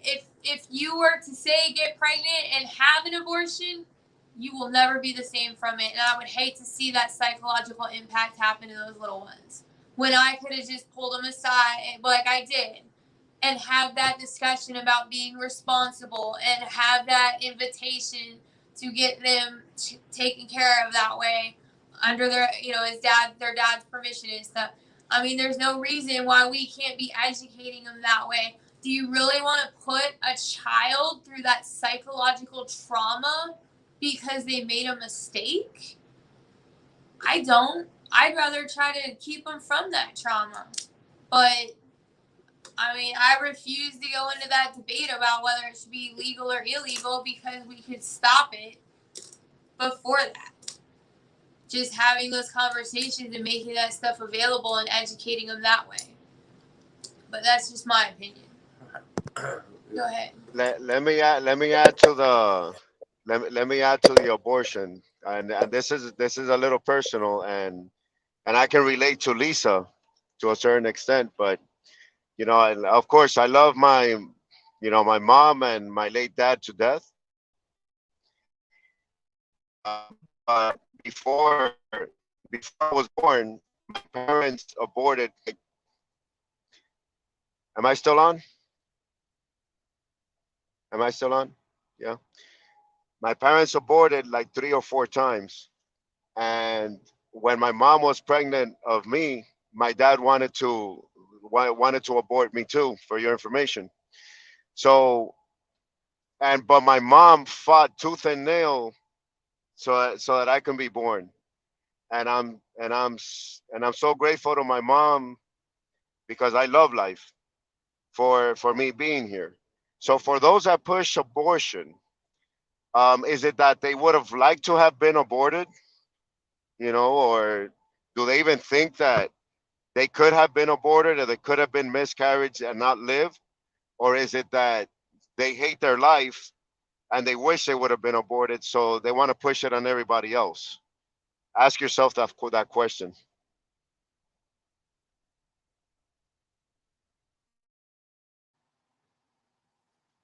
And these people that are bringing up assault, I've been there, I've been through that, and it's horrific. So if you want to have that conversation outside of this live video and you've been in that situation and you had to choose abortion because you got pregnant through being raped, I would love to connect with you and have that conversation and be able to be there to help support you. So, but I don't think this is the place for it.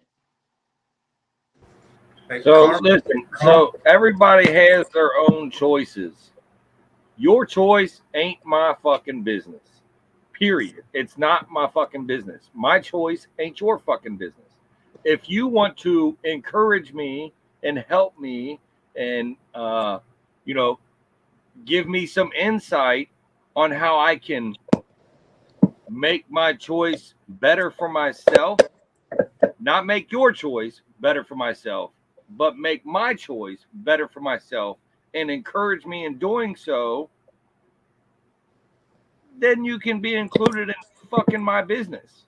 But if you don't have nothing but negative shit to say, if you are trying to tell somebody that they shouldn't think the way that they think, it's not your fucking business and stay out of it. Period. That's what's wrong with most of the people in America. They want to be included in somebody else's shit that they don't have nothing to do with. Mind your own damn business. Period.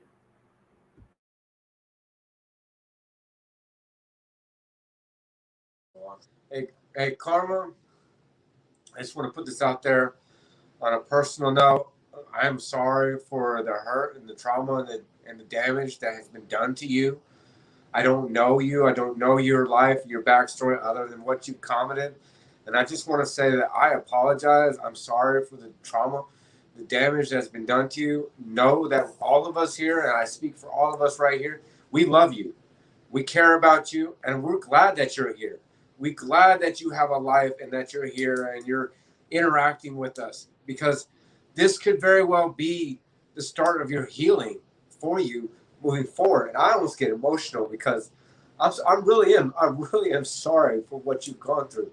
But just know that there's people out there who really care about you and really love you and really glad that you're here on this planet with us. So just know that. You're supposed to be here, Karma, whether you feel that way or not. I know we've all had these same points. Not that, you've already said that. You're not suicidal or anything. You're a realist. We get it, because there's tons of times. I mean, for me, when I was a kid especially, I would just lay there and go, I'm just ready to die. I wasn't suicidal. I just didn't understand why I was here. I didn't understand it. I knew that people were always trying to snuff out my flame and my light, and I went through a lot of rough things through most of my life. A lot of us all have. And we've all had points where we're just like, why the fuck are we here? It just doesn't make sense. But you know what? You're here for a reason. Maybe your reason isn't here yet. But you're here. And you can grow off that. I know when I got into Hagerstown a week into it, a lot of my life made sense for once. That I had to go through all of that pain, all that suffering, all of those things that I've gone through to prepare me for this journey that I was about to take. And you know what? Even though I got into Hagerstown into a week, I was like, oh my gosh, this is what I was prepared for. Well, God keeps opening those doors for me. You know, I know you're saying you don't believe in God, and that's cool, man, but life has doors for you, whether it's God-based or not. I mean, there's reasons we're all here. You never know. And there's hundreds of thousands of reasons we're all here. I don't know. You might have smiled at somebody the day they were having a bad day, and it actually made them make a different choice that day based on the positive interaction, and it saved their lives. You never know.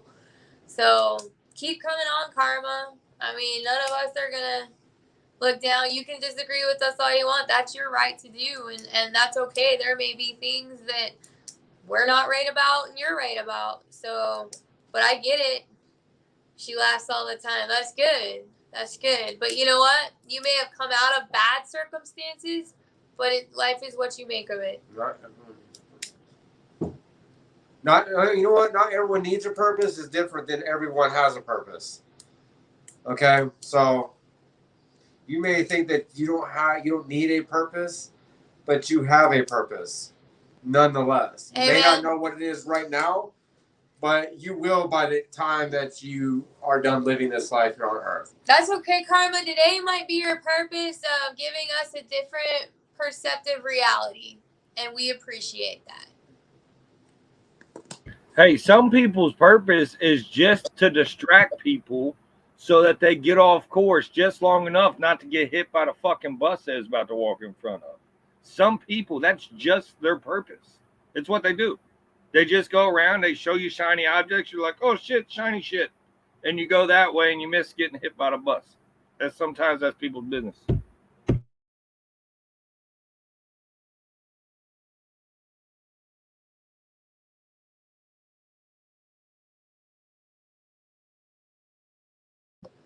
Catching up. See, we always try to make this short. I'm never using short. No, you always lie to us and say it's going to be short. Every time I say short and sweet, it's like 4 hours later. Big thing is, we need to learn how to just take better responsibility for our actions. You know, be educated, be knowledgeable. Knowledge is power. Like I said, I guess if I have anything to say and touch on, I'll go ahead and touch on abortion real quick. And with regards to being legal versus illegal, I don't even think that is something that man is allowed to even actually put into place. But at the same time, though, this is where I come from, okay? And I'll start here with the people who are victims of rape.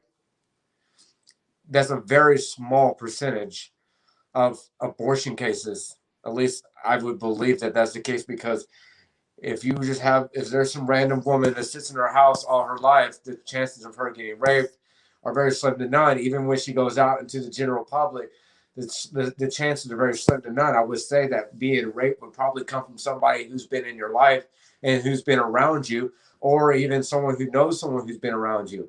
So if you're a victim of rape and you want an abortion so you don't have that traumatic experience through the whole pregnancy and then afterwards, then that would be something that I would see would be accommodable, right, for that specific person, right? Those specific people. And then in regards to, how would it be funded? How would it be paid, right? In those instances, perhaps there would be an organization or charities who would be able to perform this procedure for you.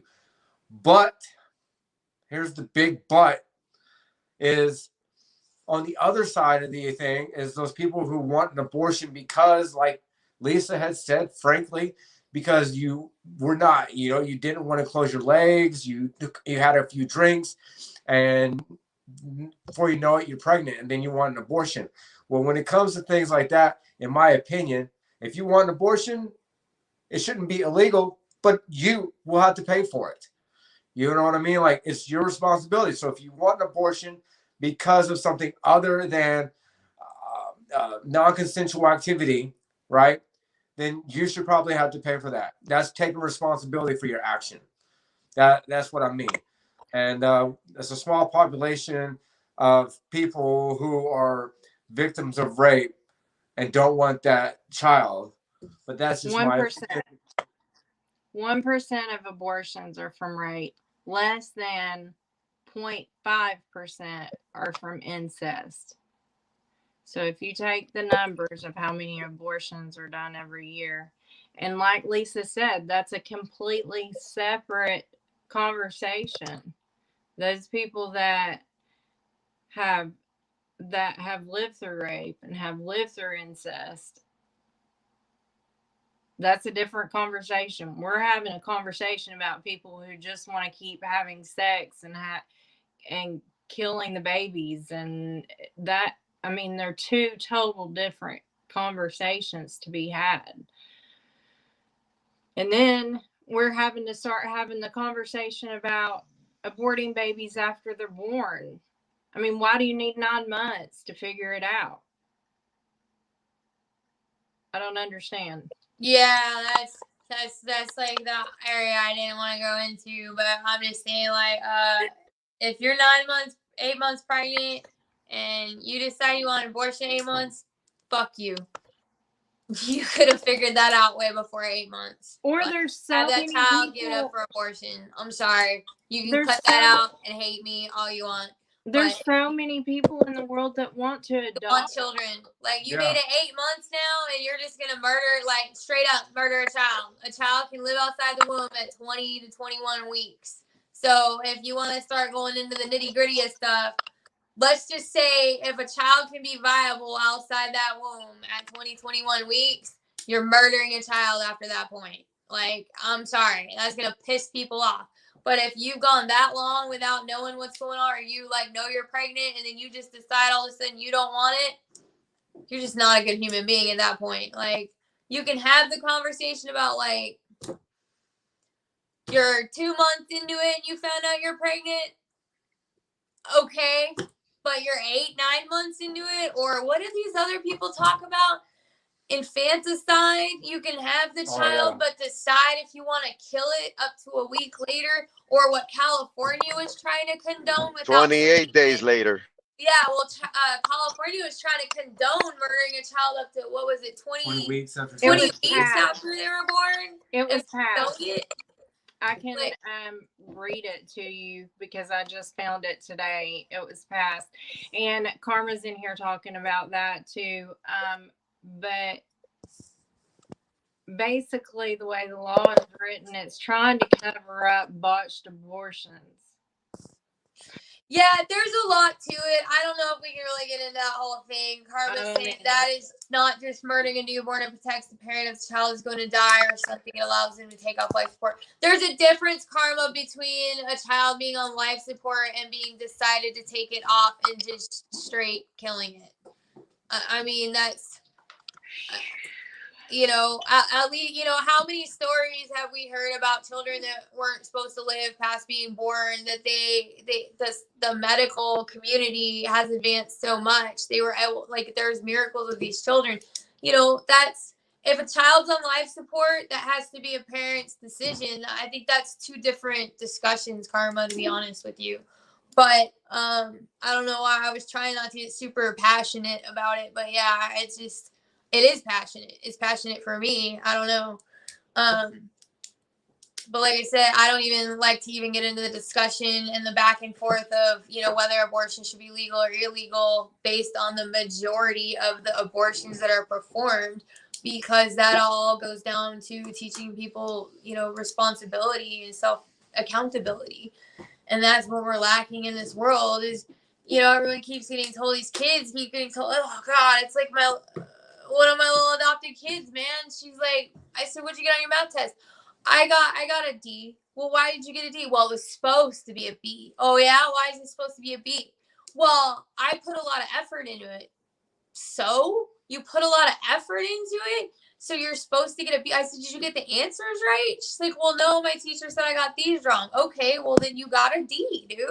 Like, I don't know where you get the mentality that just because you put effort into something, or just because you made a mistake, doesn't mean you don't have to be accountable. Like, that's the biggest problem, is people are not being accountable to themselves, and that takes all kinds of whatever. I mean, I was certainly held to a higher standard than everyone else, so I used to actually get pissed at the kids that got away with everything. And then later, when I grew up and realized that my ex-husband got away with everything all the time, it used to make me mad until he started serving a whole bunch of time in prison. It auto-corrected, goodness. But that's a whole other thing, too. Participation trophies. Yeah, Chris. Why would anyone fight for it but for scary? Trying to catch up with y'all. I know this is getting pretty candid tonight. I'm sure it'll be used against us at minimum in the court of social media.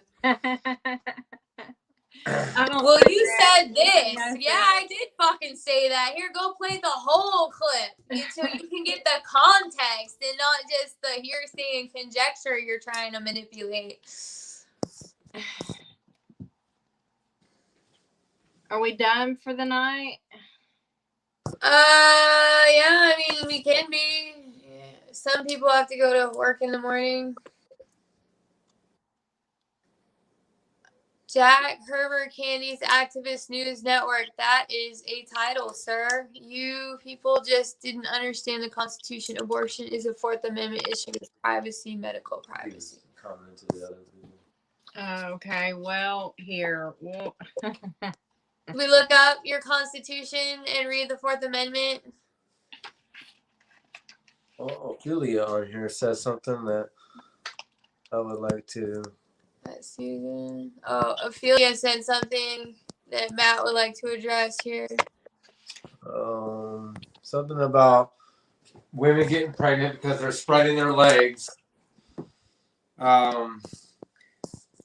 And the man plays no responsibility in that. Well, yeah, of course the man has responsibility in that.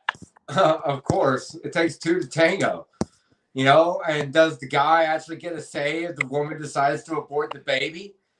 No. Actually, there was a great debate over that because they tried to pass a law with your state, one of the states over there, that basically gave parental decision rights, abortion rights to the man, and people ape shit over that and said, "Oh no, that's a woman's choice." And I'm like, "No, it took two to tango, man." Mm-hmm. And then they're like, "Well, then you can force a woman to have a baby for 9 months." I mean, you know, that's another debate too. It still took two to tango, so you can't, like I said, you can't have your cake and eat it too. Ophelia, we're not saying the guy's not just responsible. Yeah, no, I mean, and you know what? If they're solely responsible, then that would be someone who's a victim of rape. If they're solely responsible, see, this is a consensual thing. It's consensual, just like Tanya said. What did you say, Tanya? 1% is victims of rape and 0.5% is of incest. Mm-hmm. So what does that leave with? 98.5% of those who get an abortion is from consensual activity, or maybe there's some percentage that, you know, the statistics are not completely there. There might be some non-consensual activity, but it was never reported. Well, that, you know, not reported still is consensual because you didn't report it. I don't know. I don't know what to say about that. Why? Yeah, the guy has a responsibility, and they can stop just as well as the woman can. And what I've always been taught as a guy is that women are smarter than men. So, I don't know what she's talking about with Amendment 4. It says the right of the people to be secure in their persons, houses, papers, and effects against unreasonable searches and seizures shall not be violated, and no warrants shall issue but upon probable cause supported by oath or affirmation, and particularly describing the place to be searched and the persons or things to be seized. I think she's talking about a different amendment. Yeah. Forced, it's not necessary. Like, forced, we're not saying we're not forcing women to have birth, but we're not going to force them either to kill life. No. Oh, he's talking about Susan's comment. If women are forced to have birth, men should be forced to pay child support if they want to run away. They are already forced to pay child support. Yeah, they are. Or their wages are garnished. They lose everything. Like, and that's if the woman chooses to have the birth, and it has nothing to do with the man. So, I mean, They that go to prison. Over and over. They do. In Texas, they'll go to prison too. Like, if you don't pay child support in Texas, you can go to prison. So, I mean, I don't think that's really an argument because it's already addressed in the laws right now, whether, if the child is born, period, whether the person decides to have the child or if the child is born, it's already addressed. Sorry, I don't agree with murder. Matt gets very passionate. I don't agree with murder in any sense of the word. Right. There's no exceptions. I'm sorry. But that's why it's hard. I mean, fortunately for us right now in this conversation, there are some people that agree/disagree, have different opinions, but at least we're having civil discourse out of it, most of it. Because if you get into these like mob crowds about this that are standing right now outside the Supreme Court regarding Roe versus Wade, you can't even have a civil discourse, and then they try to pull you into this psychological heated conversation about, well, you think it should be illegal, like, and they get intense about it. It's like that's not even a debate right now. The debate is what led to this even coming up. How do you stop it from square one? And it's a hard one. I mean, everyone's got their own differences. I mean, you've got principles and ethics and different things like that. I mean, yeah, I've got passion about certain things. Matt has passion. You guys do. Some people believe that a woman should have every right to decide what's done with their body, and that goes in, like, that's where I get really pissed about people, the hypocrisy of it, especially over this whole fucking COVID thing. So you're telling me, and these are the people that will say a woman should have every right over their body, blah, blah, blah, blah, blah. Okay. My body, my But choice. you're telling me I'm fucking killing you because I choose to have control over my body about what I inject into it? No, you don't get to have your cake and fucking eat it too. And so you have to be careful not to get pulled into these debates. I was beat down a lot, literally, physically, mentally, all kinds of stuff, to the point that I don't like contention. I hate contention. So it's not good for me to be in those conversations, because when it gets very contentious, I'll shut down. However, the good Lord has noticed that that was a weakness of mine, and he's put me through some very fervent training in the last year. And so now I'm very outspoken like I am. I'm not usually like this. I never was. And so the convoy, getting ready for the convoy, and the preparedness I went through for the convoy put me in this position that I've learned how to speak up for myself and not worry about contention, because you know what? Nobody's ever going to lay a hand on me again and live to tell the story. So I don't have to be afraid of contention anymore. I can have an actual discussion with people. That doesn't mean I don't get heated. That doesn't mean sometimes my brain doesn't shut down just a little bit. But the point is, they want to draw you into that anger, so then you can't think emotionally. And we have to not be drawn into that realm of discussion, because it's not even a discussion. They're just pulling you into it to make you look like a horrible person. And that's why I keep saying, I'm like, I don't even want to get into the discussion about whether abortions are legal or illegal. It's the point of having that responsibility, that personal, educating these people before they even get into that problem. And traumatizing themselves. You really want to say that it's okay to do that? Think about all these women that have said they've had an abortion and how it's affected them throughout their whole lives. And then you look at some people that have had it so many times that it doesn't even affect them anymore. And that's frightening too, because then you're looking inside to see if there's a soul left in there. Because some of them are like, what? The convoy, when they were up in Oakland, that one lady said straight up, she's like, I eat abortions for breakfast. What? Like, are you a monster? Like, I don't understand. Like, how does that work out? Why would you even say something like that? I don't get it. Just to be outrageous, I suppose. No, I mean, they're using HEK 293. Go look it up. HEK293, I can't make this up, National Institute of Health. They're using human embryonic kidney cells to put into our food and beverage product. I can't make it up. I know it may seem outlandish and crazy and wild, but yeah. So you wonder, what are these aborted fetuses? What are they doing with them? They just discarding them, throwing them in the dumpster, flushing them down the toilet? What do you think they're doing with them? There's one thing they're doing with them. HEK293, human embryonic cells being used in our food and drink. Just say, you know what? I'll be transparent. I'm gonna let y'all know. I like to drink energy drinks like this one here, and you know what? I boycott Monster after this. On one hand, it's I don't want to waste money. Somebody got me something, but then I find out information and knowledge that Monster is one of the products that uses HEK293 human embryonic cells in their products. So, your aborted fetuses, they probably sell them to China too because it's a delicacy in China. Go look that one up too. I can't make it up.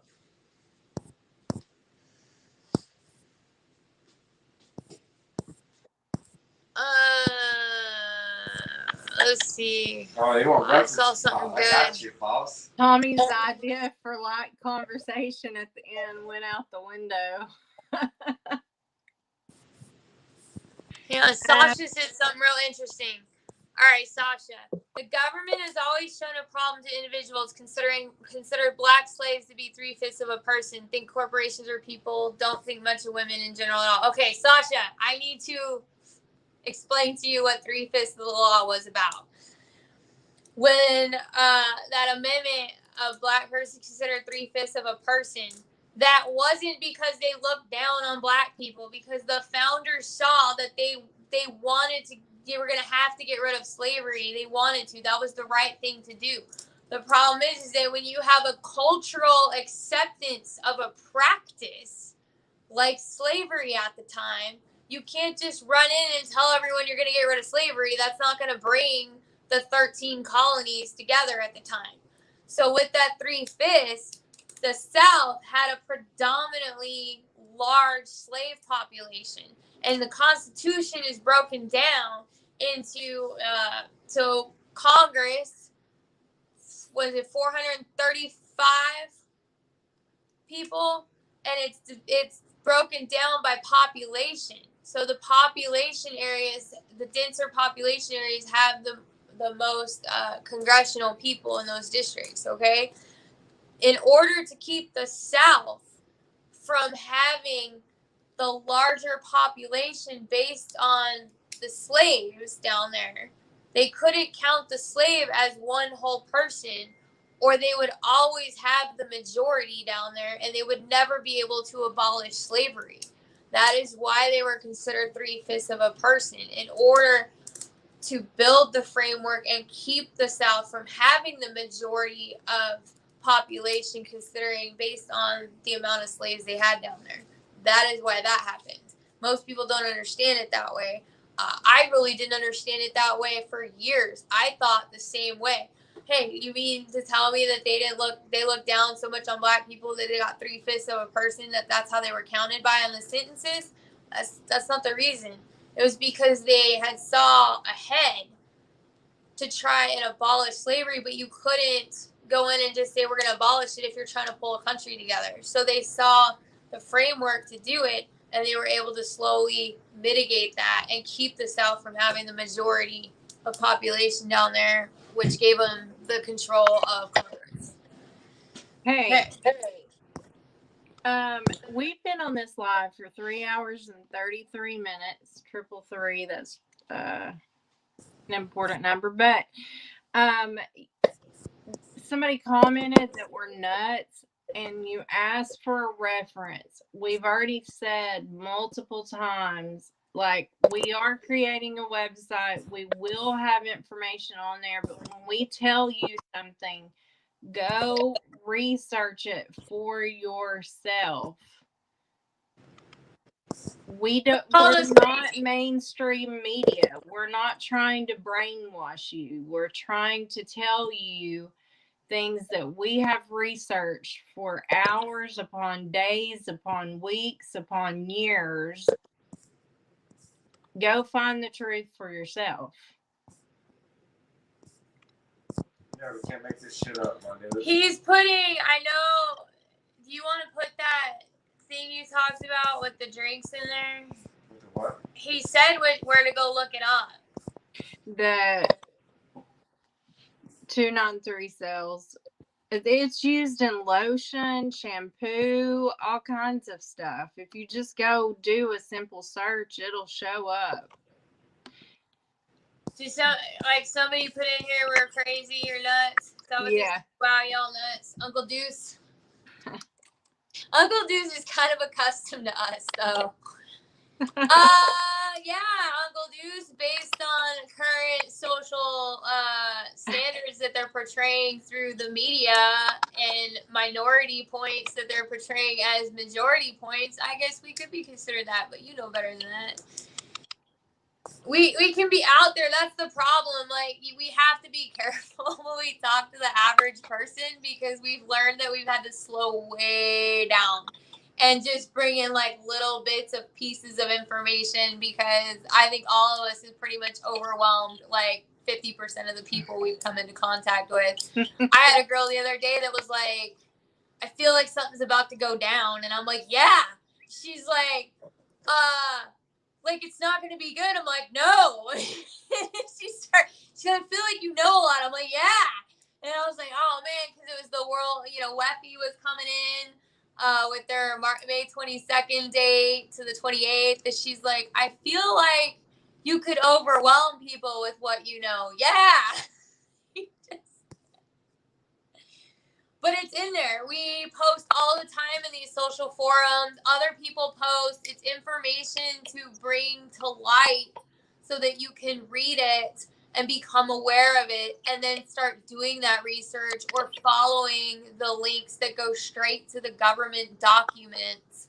A lot of us make sure we go find like straight government documents because if you're on the fence of whether you should trust the government or not, because we were all raised to understand that the government could be a good entity and protective of its country and is there for the benefit of the country, you want to try and have that hope that that's accurate. And unfortunately, it's not right now. So that's why we put a lot of links in that are to those things. They're not to Yahoo. They're not to MSNBC. They're not to Fox News. They are verifiable documents. They are sources. Scholastic papers, different things like that. I actually had someone accuse me the other day of using Yahoo News or something. I'm like, what are you talking about? He's like, well, you're getting it from Yahoo. I'm like, no, I'm getting it from a Stanford scholastic paper. Like, those are my resources. We try very hard. We're not always right. I mean, we're imperfect. People make mistakes. If we do bring it to our attention, let's get it fixed. I know some of the things I say can be slightly misquoted at times, and I will tell you straight up, like, I can't remember off the top of my head. I think it's this. If it's not, I'll go look it up. But there's a lot of people in our forums that have a lot of information that bring it up. We have one in Texas.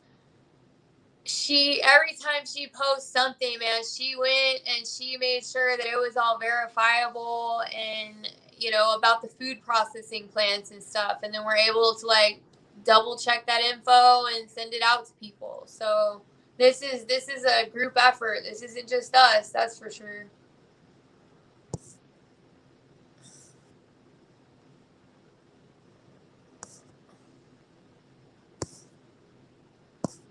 Alright. We've been about you types for a long time. What's going on here?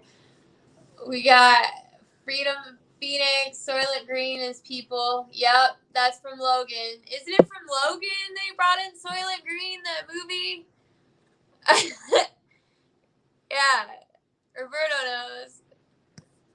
Uncontrolled substances. We've known about you types for a long time. Google the John Birch Society since the 60s. They believe that a secret group of communists rule the world, right? You're into that California? California? California. I don't think if we've labeled the globalist agenda as communist, I think that's kind of a different discussion. That needs to go in our dictionary of what a communist is. Globalists are not communists.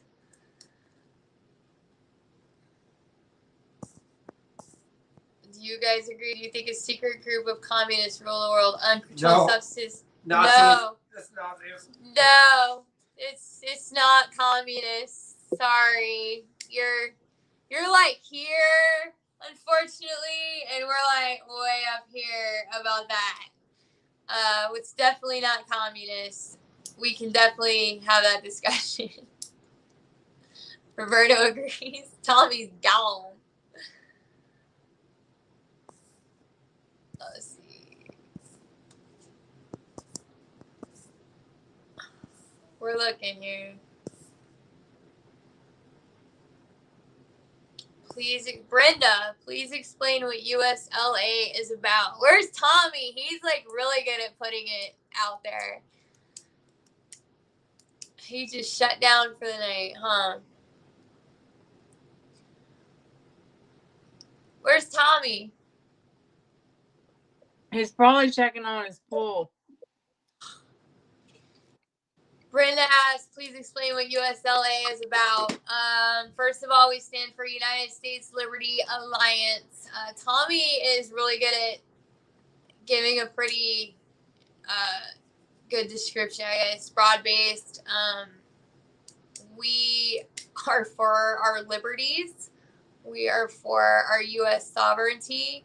We are for protecting and preserving all of that. We're doing it. Our mission statement is through education, demonstration, and peaceful assemblies. We look to collaborate with other organizations.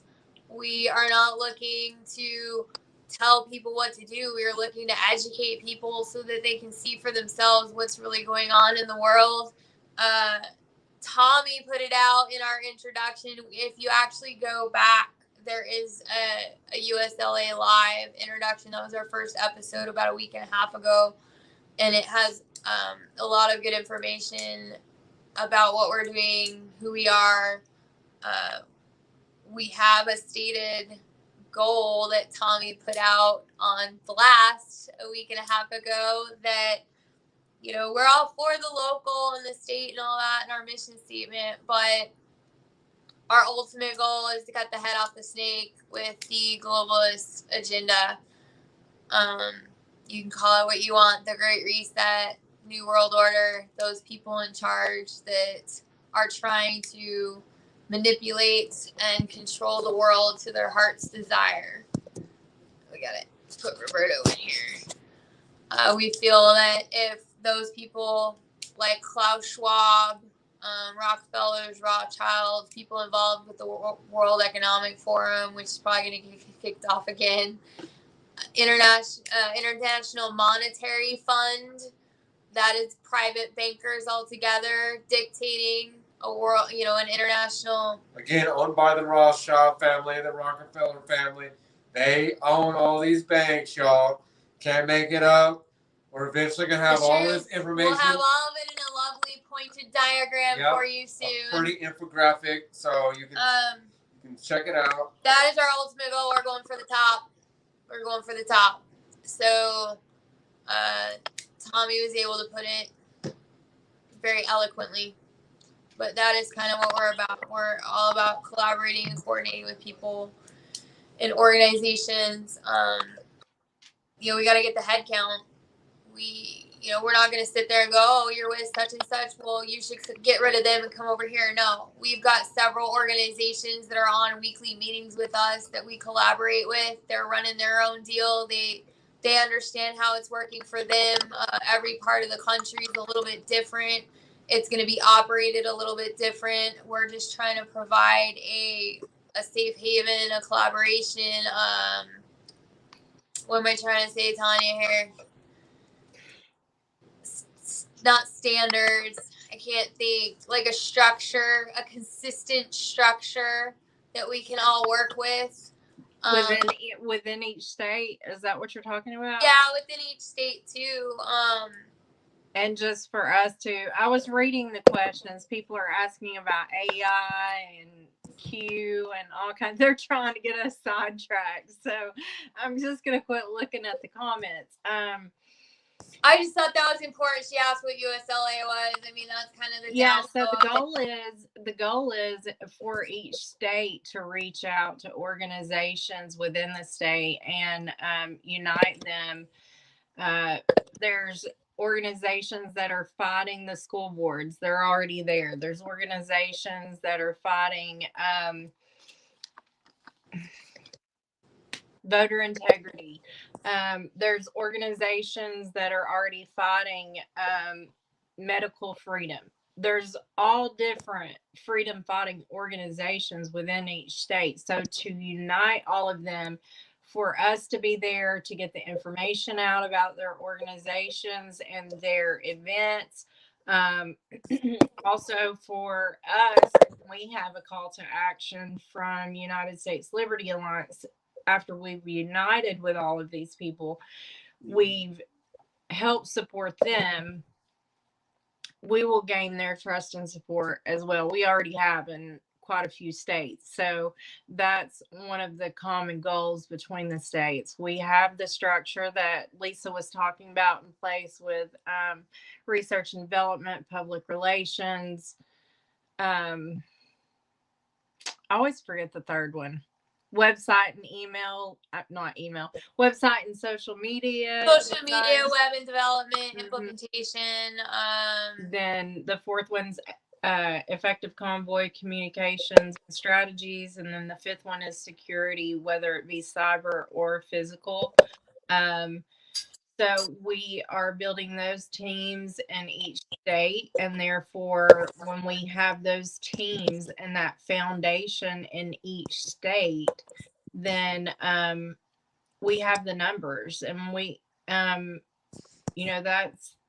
the thing.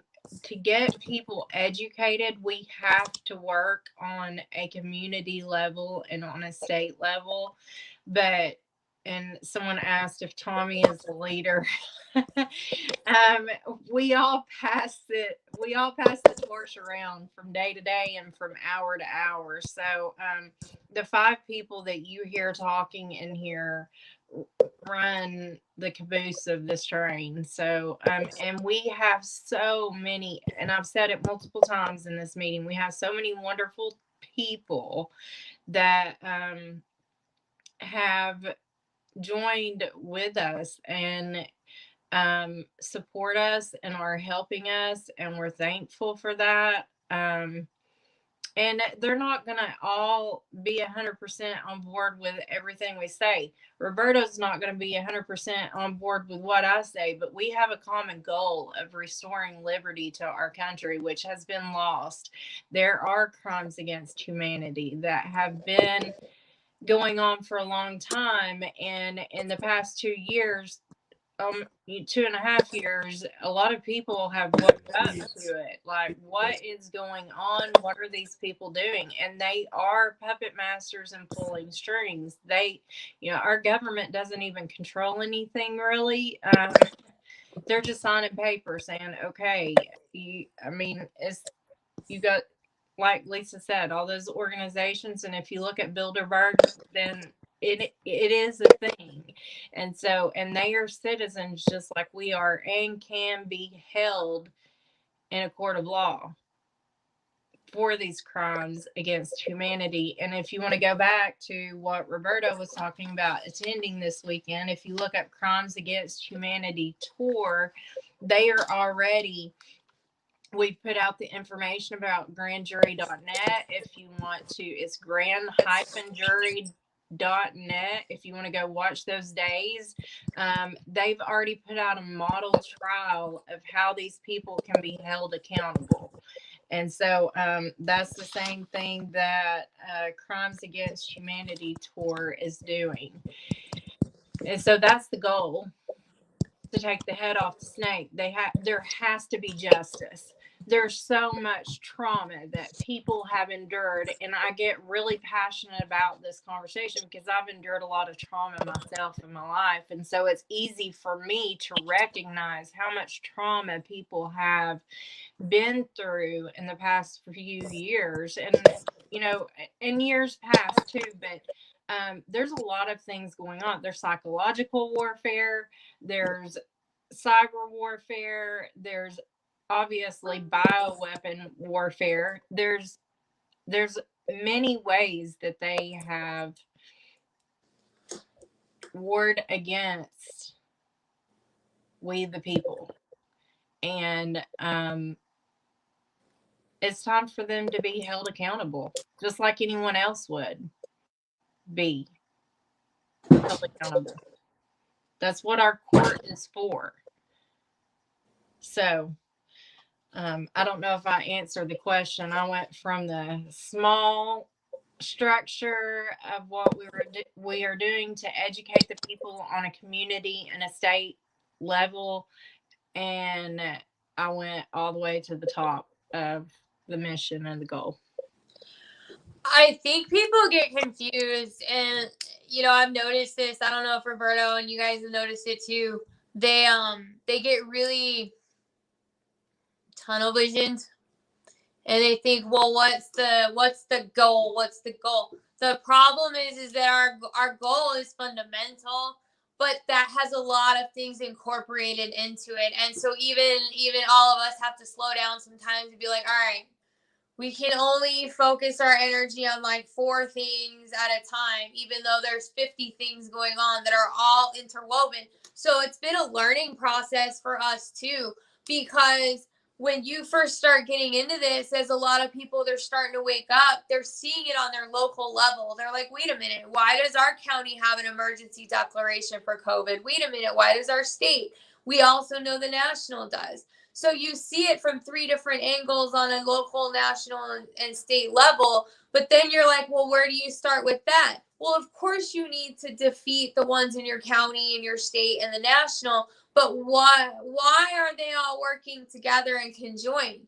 So this is all stuff that we've spent months, years trying to work out in our heads too, and having discussions about, because we've seen it evolve over time, especially from TPC, because their 2 goals was the mandates and the emergency COVID declaration, which are still important goals. Fortunately, the mandates have dropped down quite a bit, but we still are not under our Constitution. That's one of the things going in our Patriot packets is going to be the 16 designations the president has under the emergency declarations to educate people, because I go around talking to people all the time in Texas and go, did you know we're still under an emergency declaration for COVID under the state of Texas that was signed by Greg Abbott on March 23rd, 2022, under the Code of Darkness that, one of our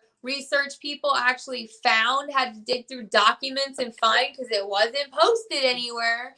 And most people are like, no, I had no idea, because they think that Abbott has been, the forefront of keeping the mandates down and stuff as of last year. And the more I find out about Abbott and watch what he's doing, I just watch him and I'm like, this man's not on our side. He's just looking to get reelected when things are a problem and realizes he's not going to get reelected. That's my opinion. That's what I've seen. But most of these Texans don't understand we're still under an emergency declaration for COVID. And then they're pissed because they realize that Abbott did it. And 3 days ago, you have United Nations again with the World Economic Forum or World Health Organization, meeting together saying they're going to rename monkeypox, and they're calling for another emergency declaration internationally and nationally. And I'm fed up with it. So because national emergency, you can only do it for 2 years at a time. So you got to put in another one, and you can only do it every 6 months, renewing it every 6 months so often.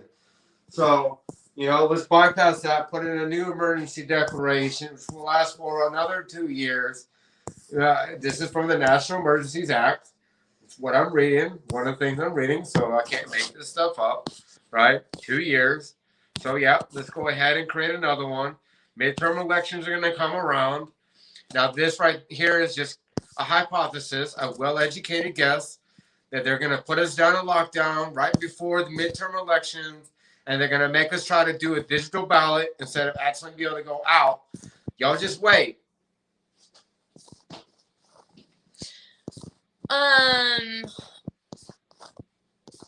Matt Grant has a really good suggestion. He's like, have you tried to mind map to organize these ideas? I think I know what he's talking about. Yeah, we are working on that. That just takes a little bit of time. The hard part is that we get so much information and links to stuff, and it loops into this, and this. It's trying to dissect what is like actually the string pulling the puppet, because you get about 50 strings in, and then when you start getting through it, you start realizing that it boils down to like 2 out of the 50, and they're all interconnected. And so it's hard to map all that stuff out accurately right now. And so we haven't really done that because we don't want to do it and then get on to some more information that actually takes out half of that stuff that's not being like not critically but directly affected, because it's so intertwined. And I think that the idea is on the table to do it. We all, hell, I got him to give me poster boards one day. I'm like, dude, if we just set it up this way, they'll understand. And then the more we get into it and the more we see it, it's not as, we have to simplify it because it's so complex. And then if we do it one way, a week later, we all of a sudden realize that like a third of that stuff, some piece of information comes in and it shows us how it's indirectly like affixed. And so we'd have to take out that indirection so we can get it direct. So it's coming. I think it's coming. We're just trying to be really careful not to inadvertently mislead or misconstrue or put out info that maybe gets linked in a different path for a different reason. Because I've seen things where I'm like, oh, well, that's why, and it's affecting that. And then I get more information, and then that piece of information is like, no, that's not in this category. That's over in this category. But they wanted you to think it was in this category. It's mind racking, dude. Says, sorry, the links are not live. Please copy and paste. I don't think this person, I think I may be taking, it is definitely a circus. This person said more fear being pushed. I don't think they're talking about us. I think they're talking about what the World Health Organization and United Nations that they just,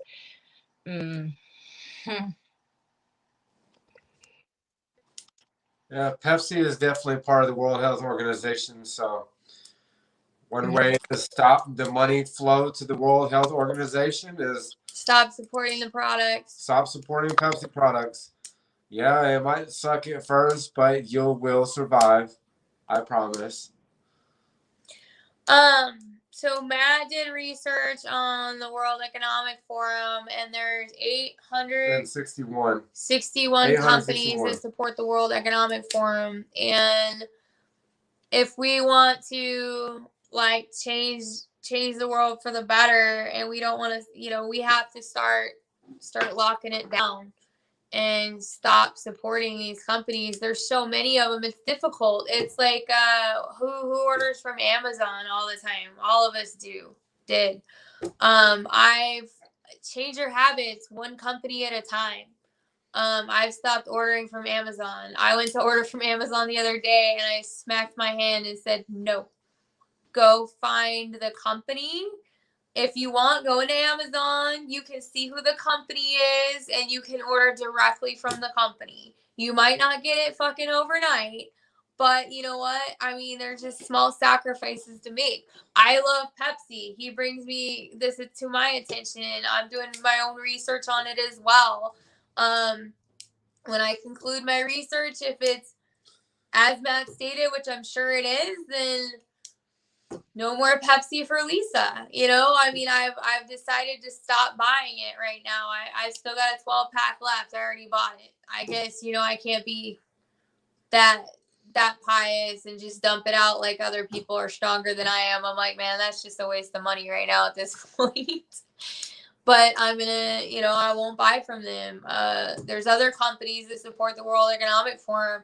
If we're gonna try and change things around, then we have to do it. But it doesn't have to be a monumental task. People just make one small change at a time. Make that change, get into the groove of living with that change and putting it in your environment, and then make another change.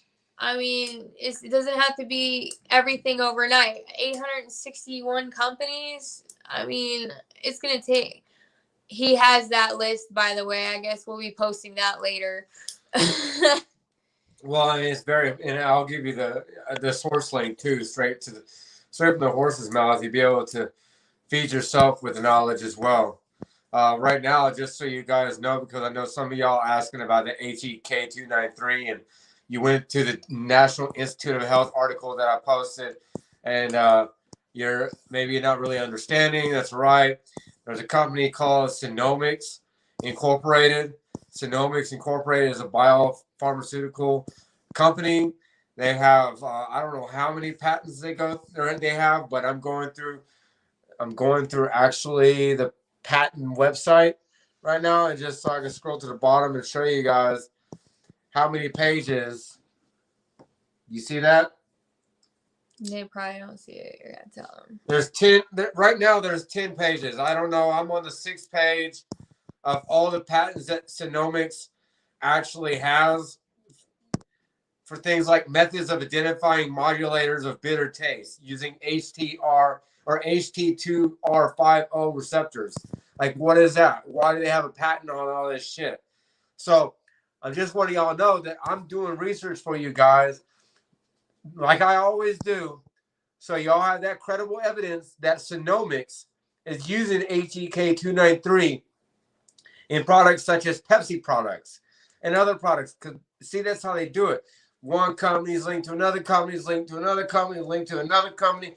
That's how they bamboozle us and hoodwink us to not knowing, and we just stop short of finding the answer. It's like that image of that person with a pickaxe, you know, he's going through the wall, and you've got one guy who is just stopped short of the diamonds and the jewels and all the information, right?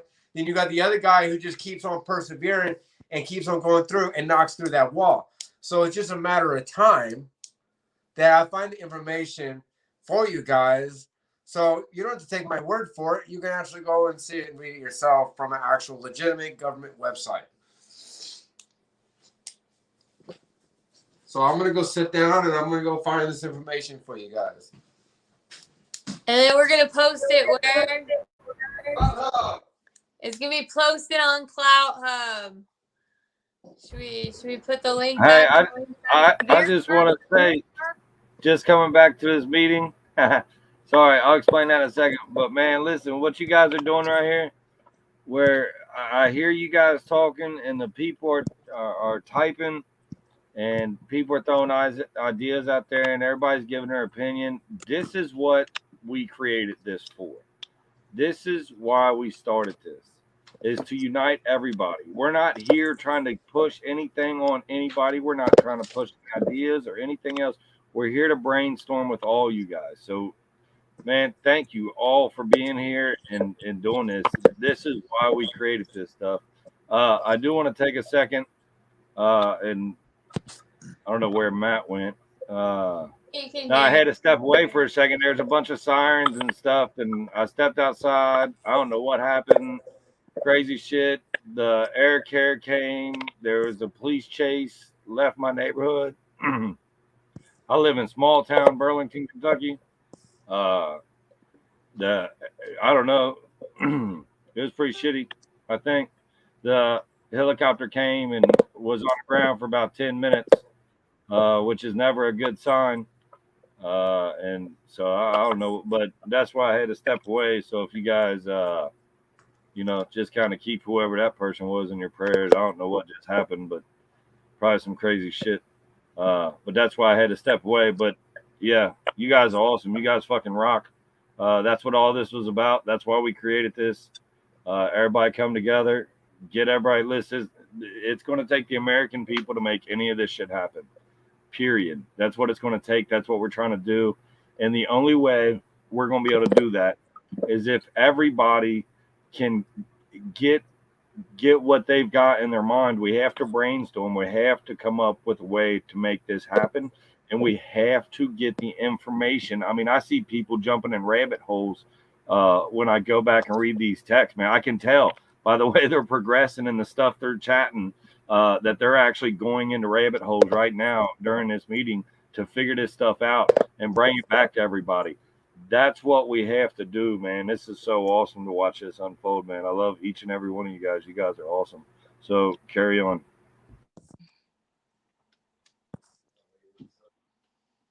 Definitely praying for whoever was hurt there tonight.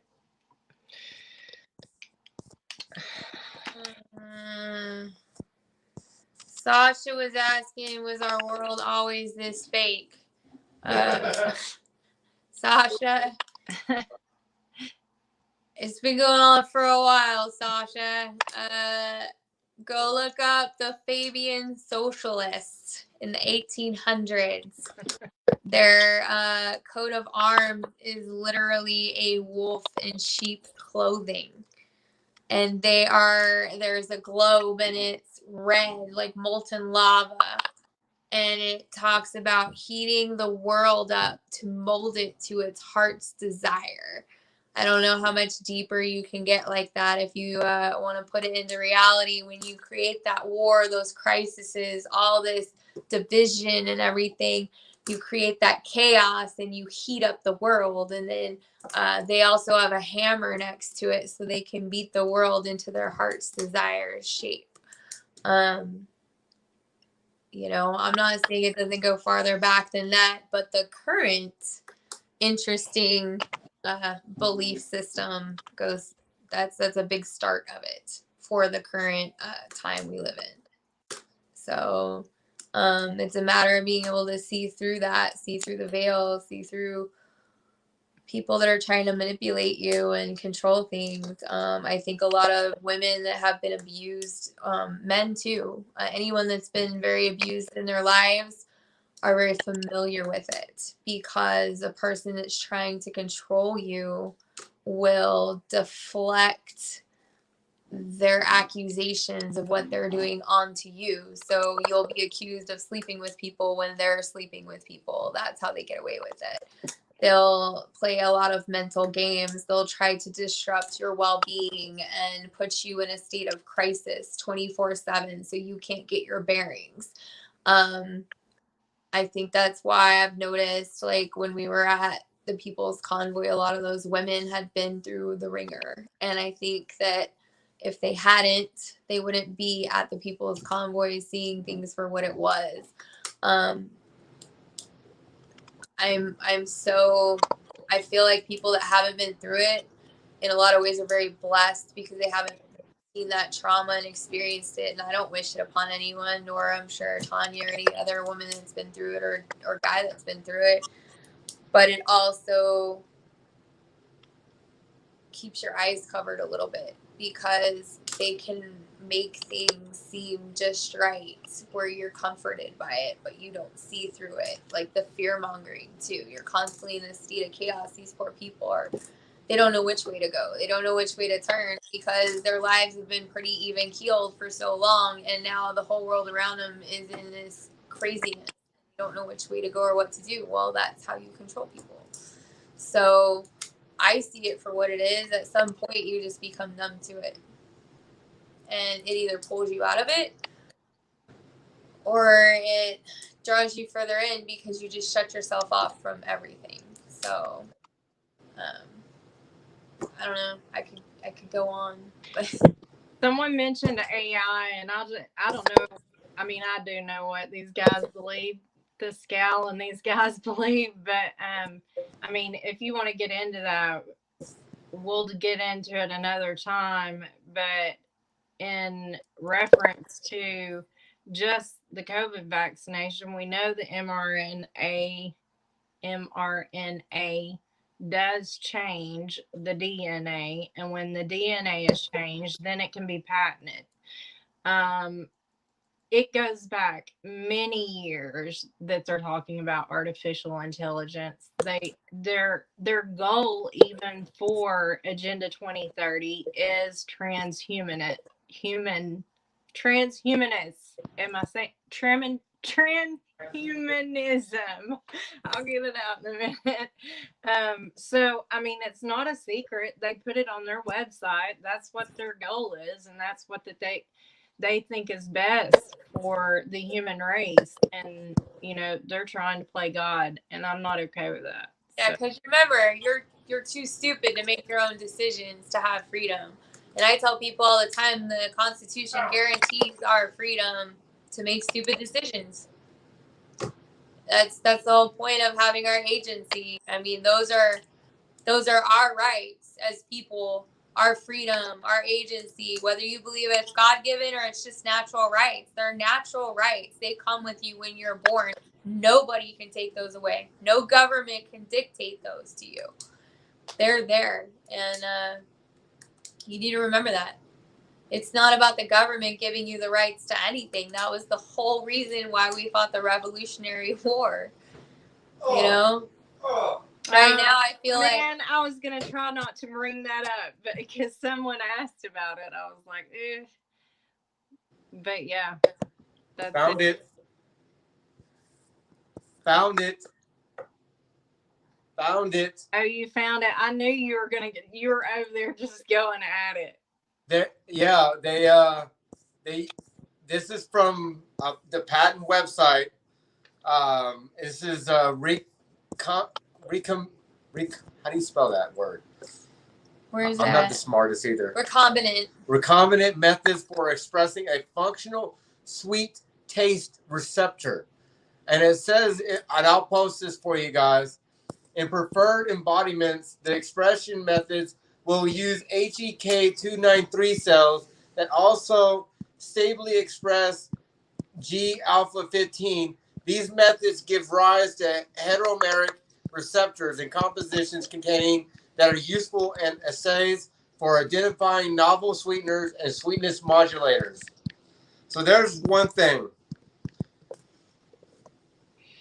And that's just one. That's just one. Thousands and thousands. We're just giving you information so you can go do some research yourself. That's from Sonomics. Sonomics Incorporated is the one who has the patent. The ones who they give this to, the companies like Pepsi.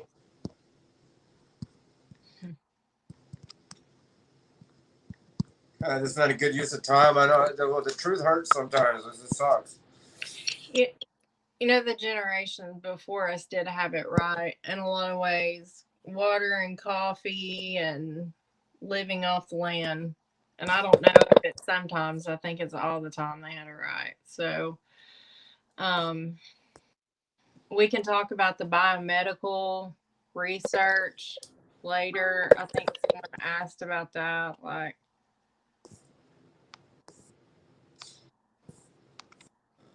Matt Grant, I just told him, reach out to us because he does have organizational suggestions based on, our meetings. He's like, it sounds like a gossip section.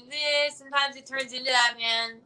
We try to do our business first, and then we kind of have a Q&A, and it kind of gets one section to another. But, I agree. If you have some suggestions on how to help us make it a little more organized, structured, we welcome that. Remember, we're just nobody. We're just truck drivers and ex-teachers and all kinds. And Matt. And I'm a nobody. That's the rabbit hole. guru here. I'm nobody. He's the rabbit hole guru. We're all nobodies. Yeah, I've got He's no the best. career. I got no job. No, he does I'm not- physical fitness. I'm not on government benefits. I'm no unemployment, no food stamps. I'm just a broke ass dude trying to expose the truth. We're just nobody. We just do what we do. I mean, you can do it too. You know, we just had enough. We've had enough. We have tried to live our lives under the radar. Leave us the hell alone. Leave us alone. Give us our rights. We have freedoms and liberties. We are allowed by our rights to do and live our lives how we see fit, as long as we're not hurting anyone. And we have had more shit pounded to us. Do this. You must accept that. No, I do not accept. If I don't have to accept the minority of a situation that I may not religiously believe in or may not ethically believe in. I shouldn't have to be forced to choose between living in society and taking a badge of honor. And anyone that knows my lives know that I'm talking about badge of honor, because if we use the V word or the J word or whatever it is, they kick you off. So I call it a badge of honor. I'm not hurting anyone.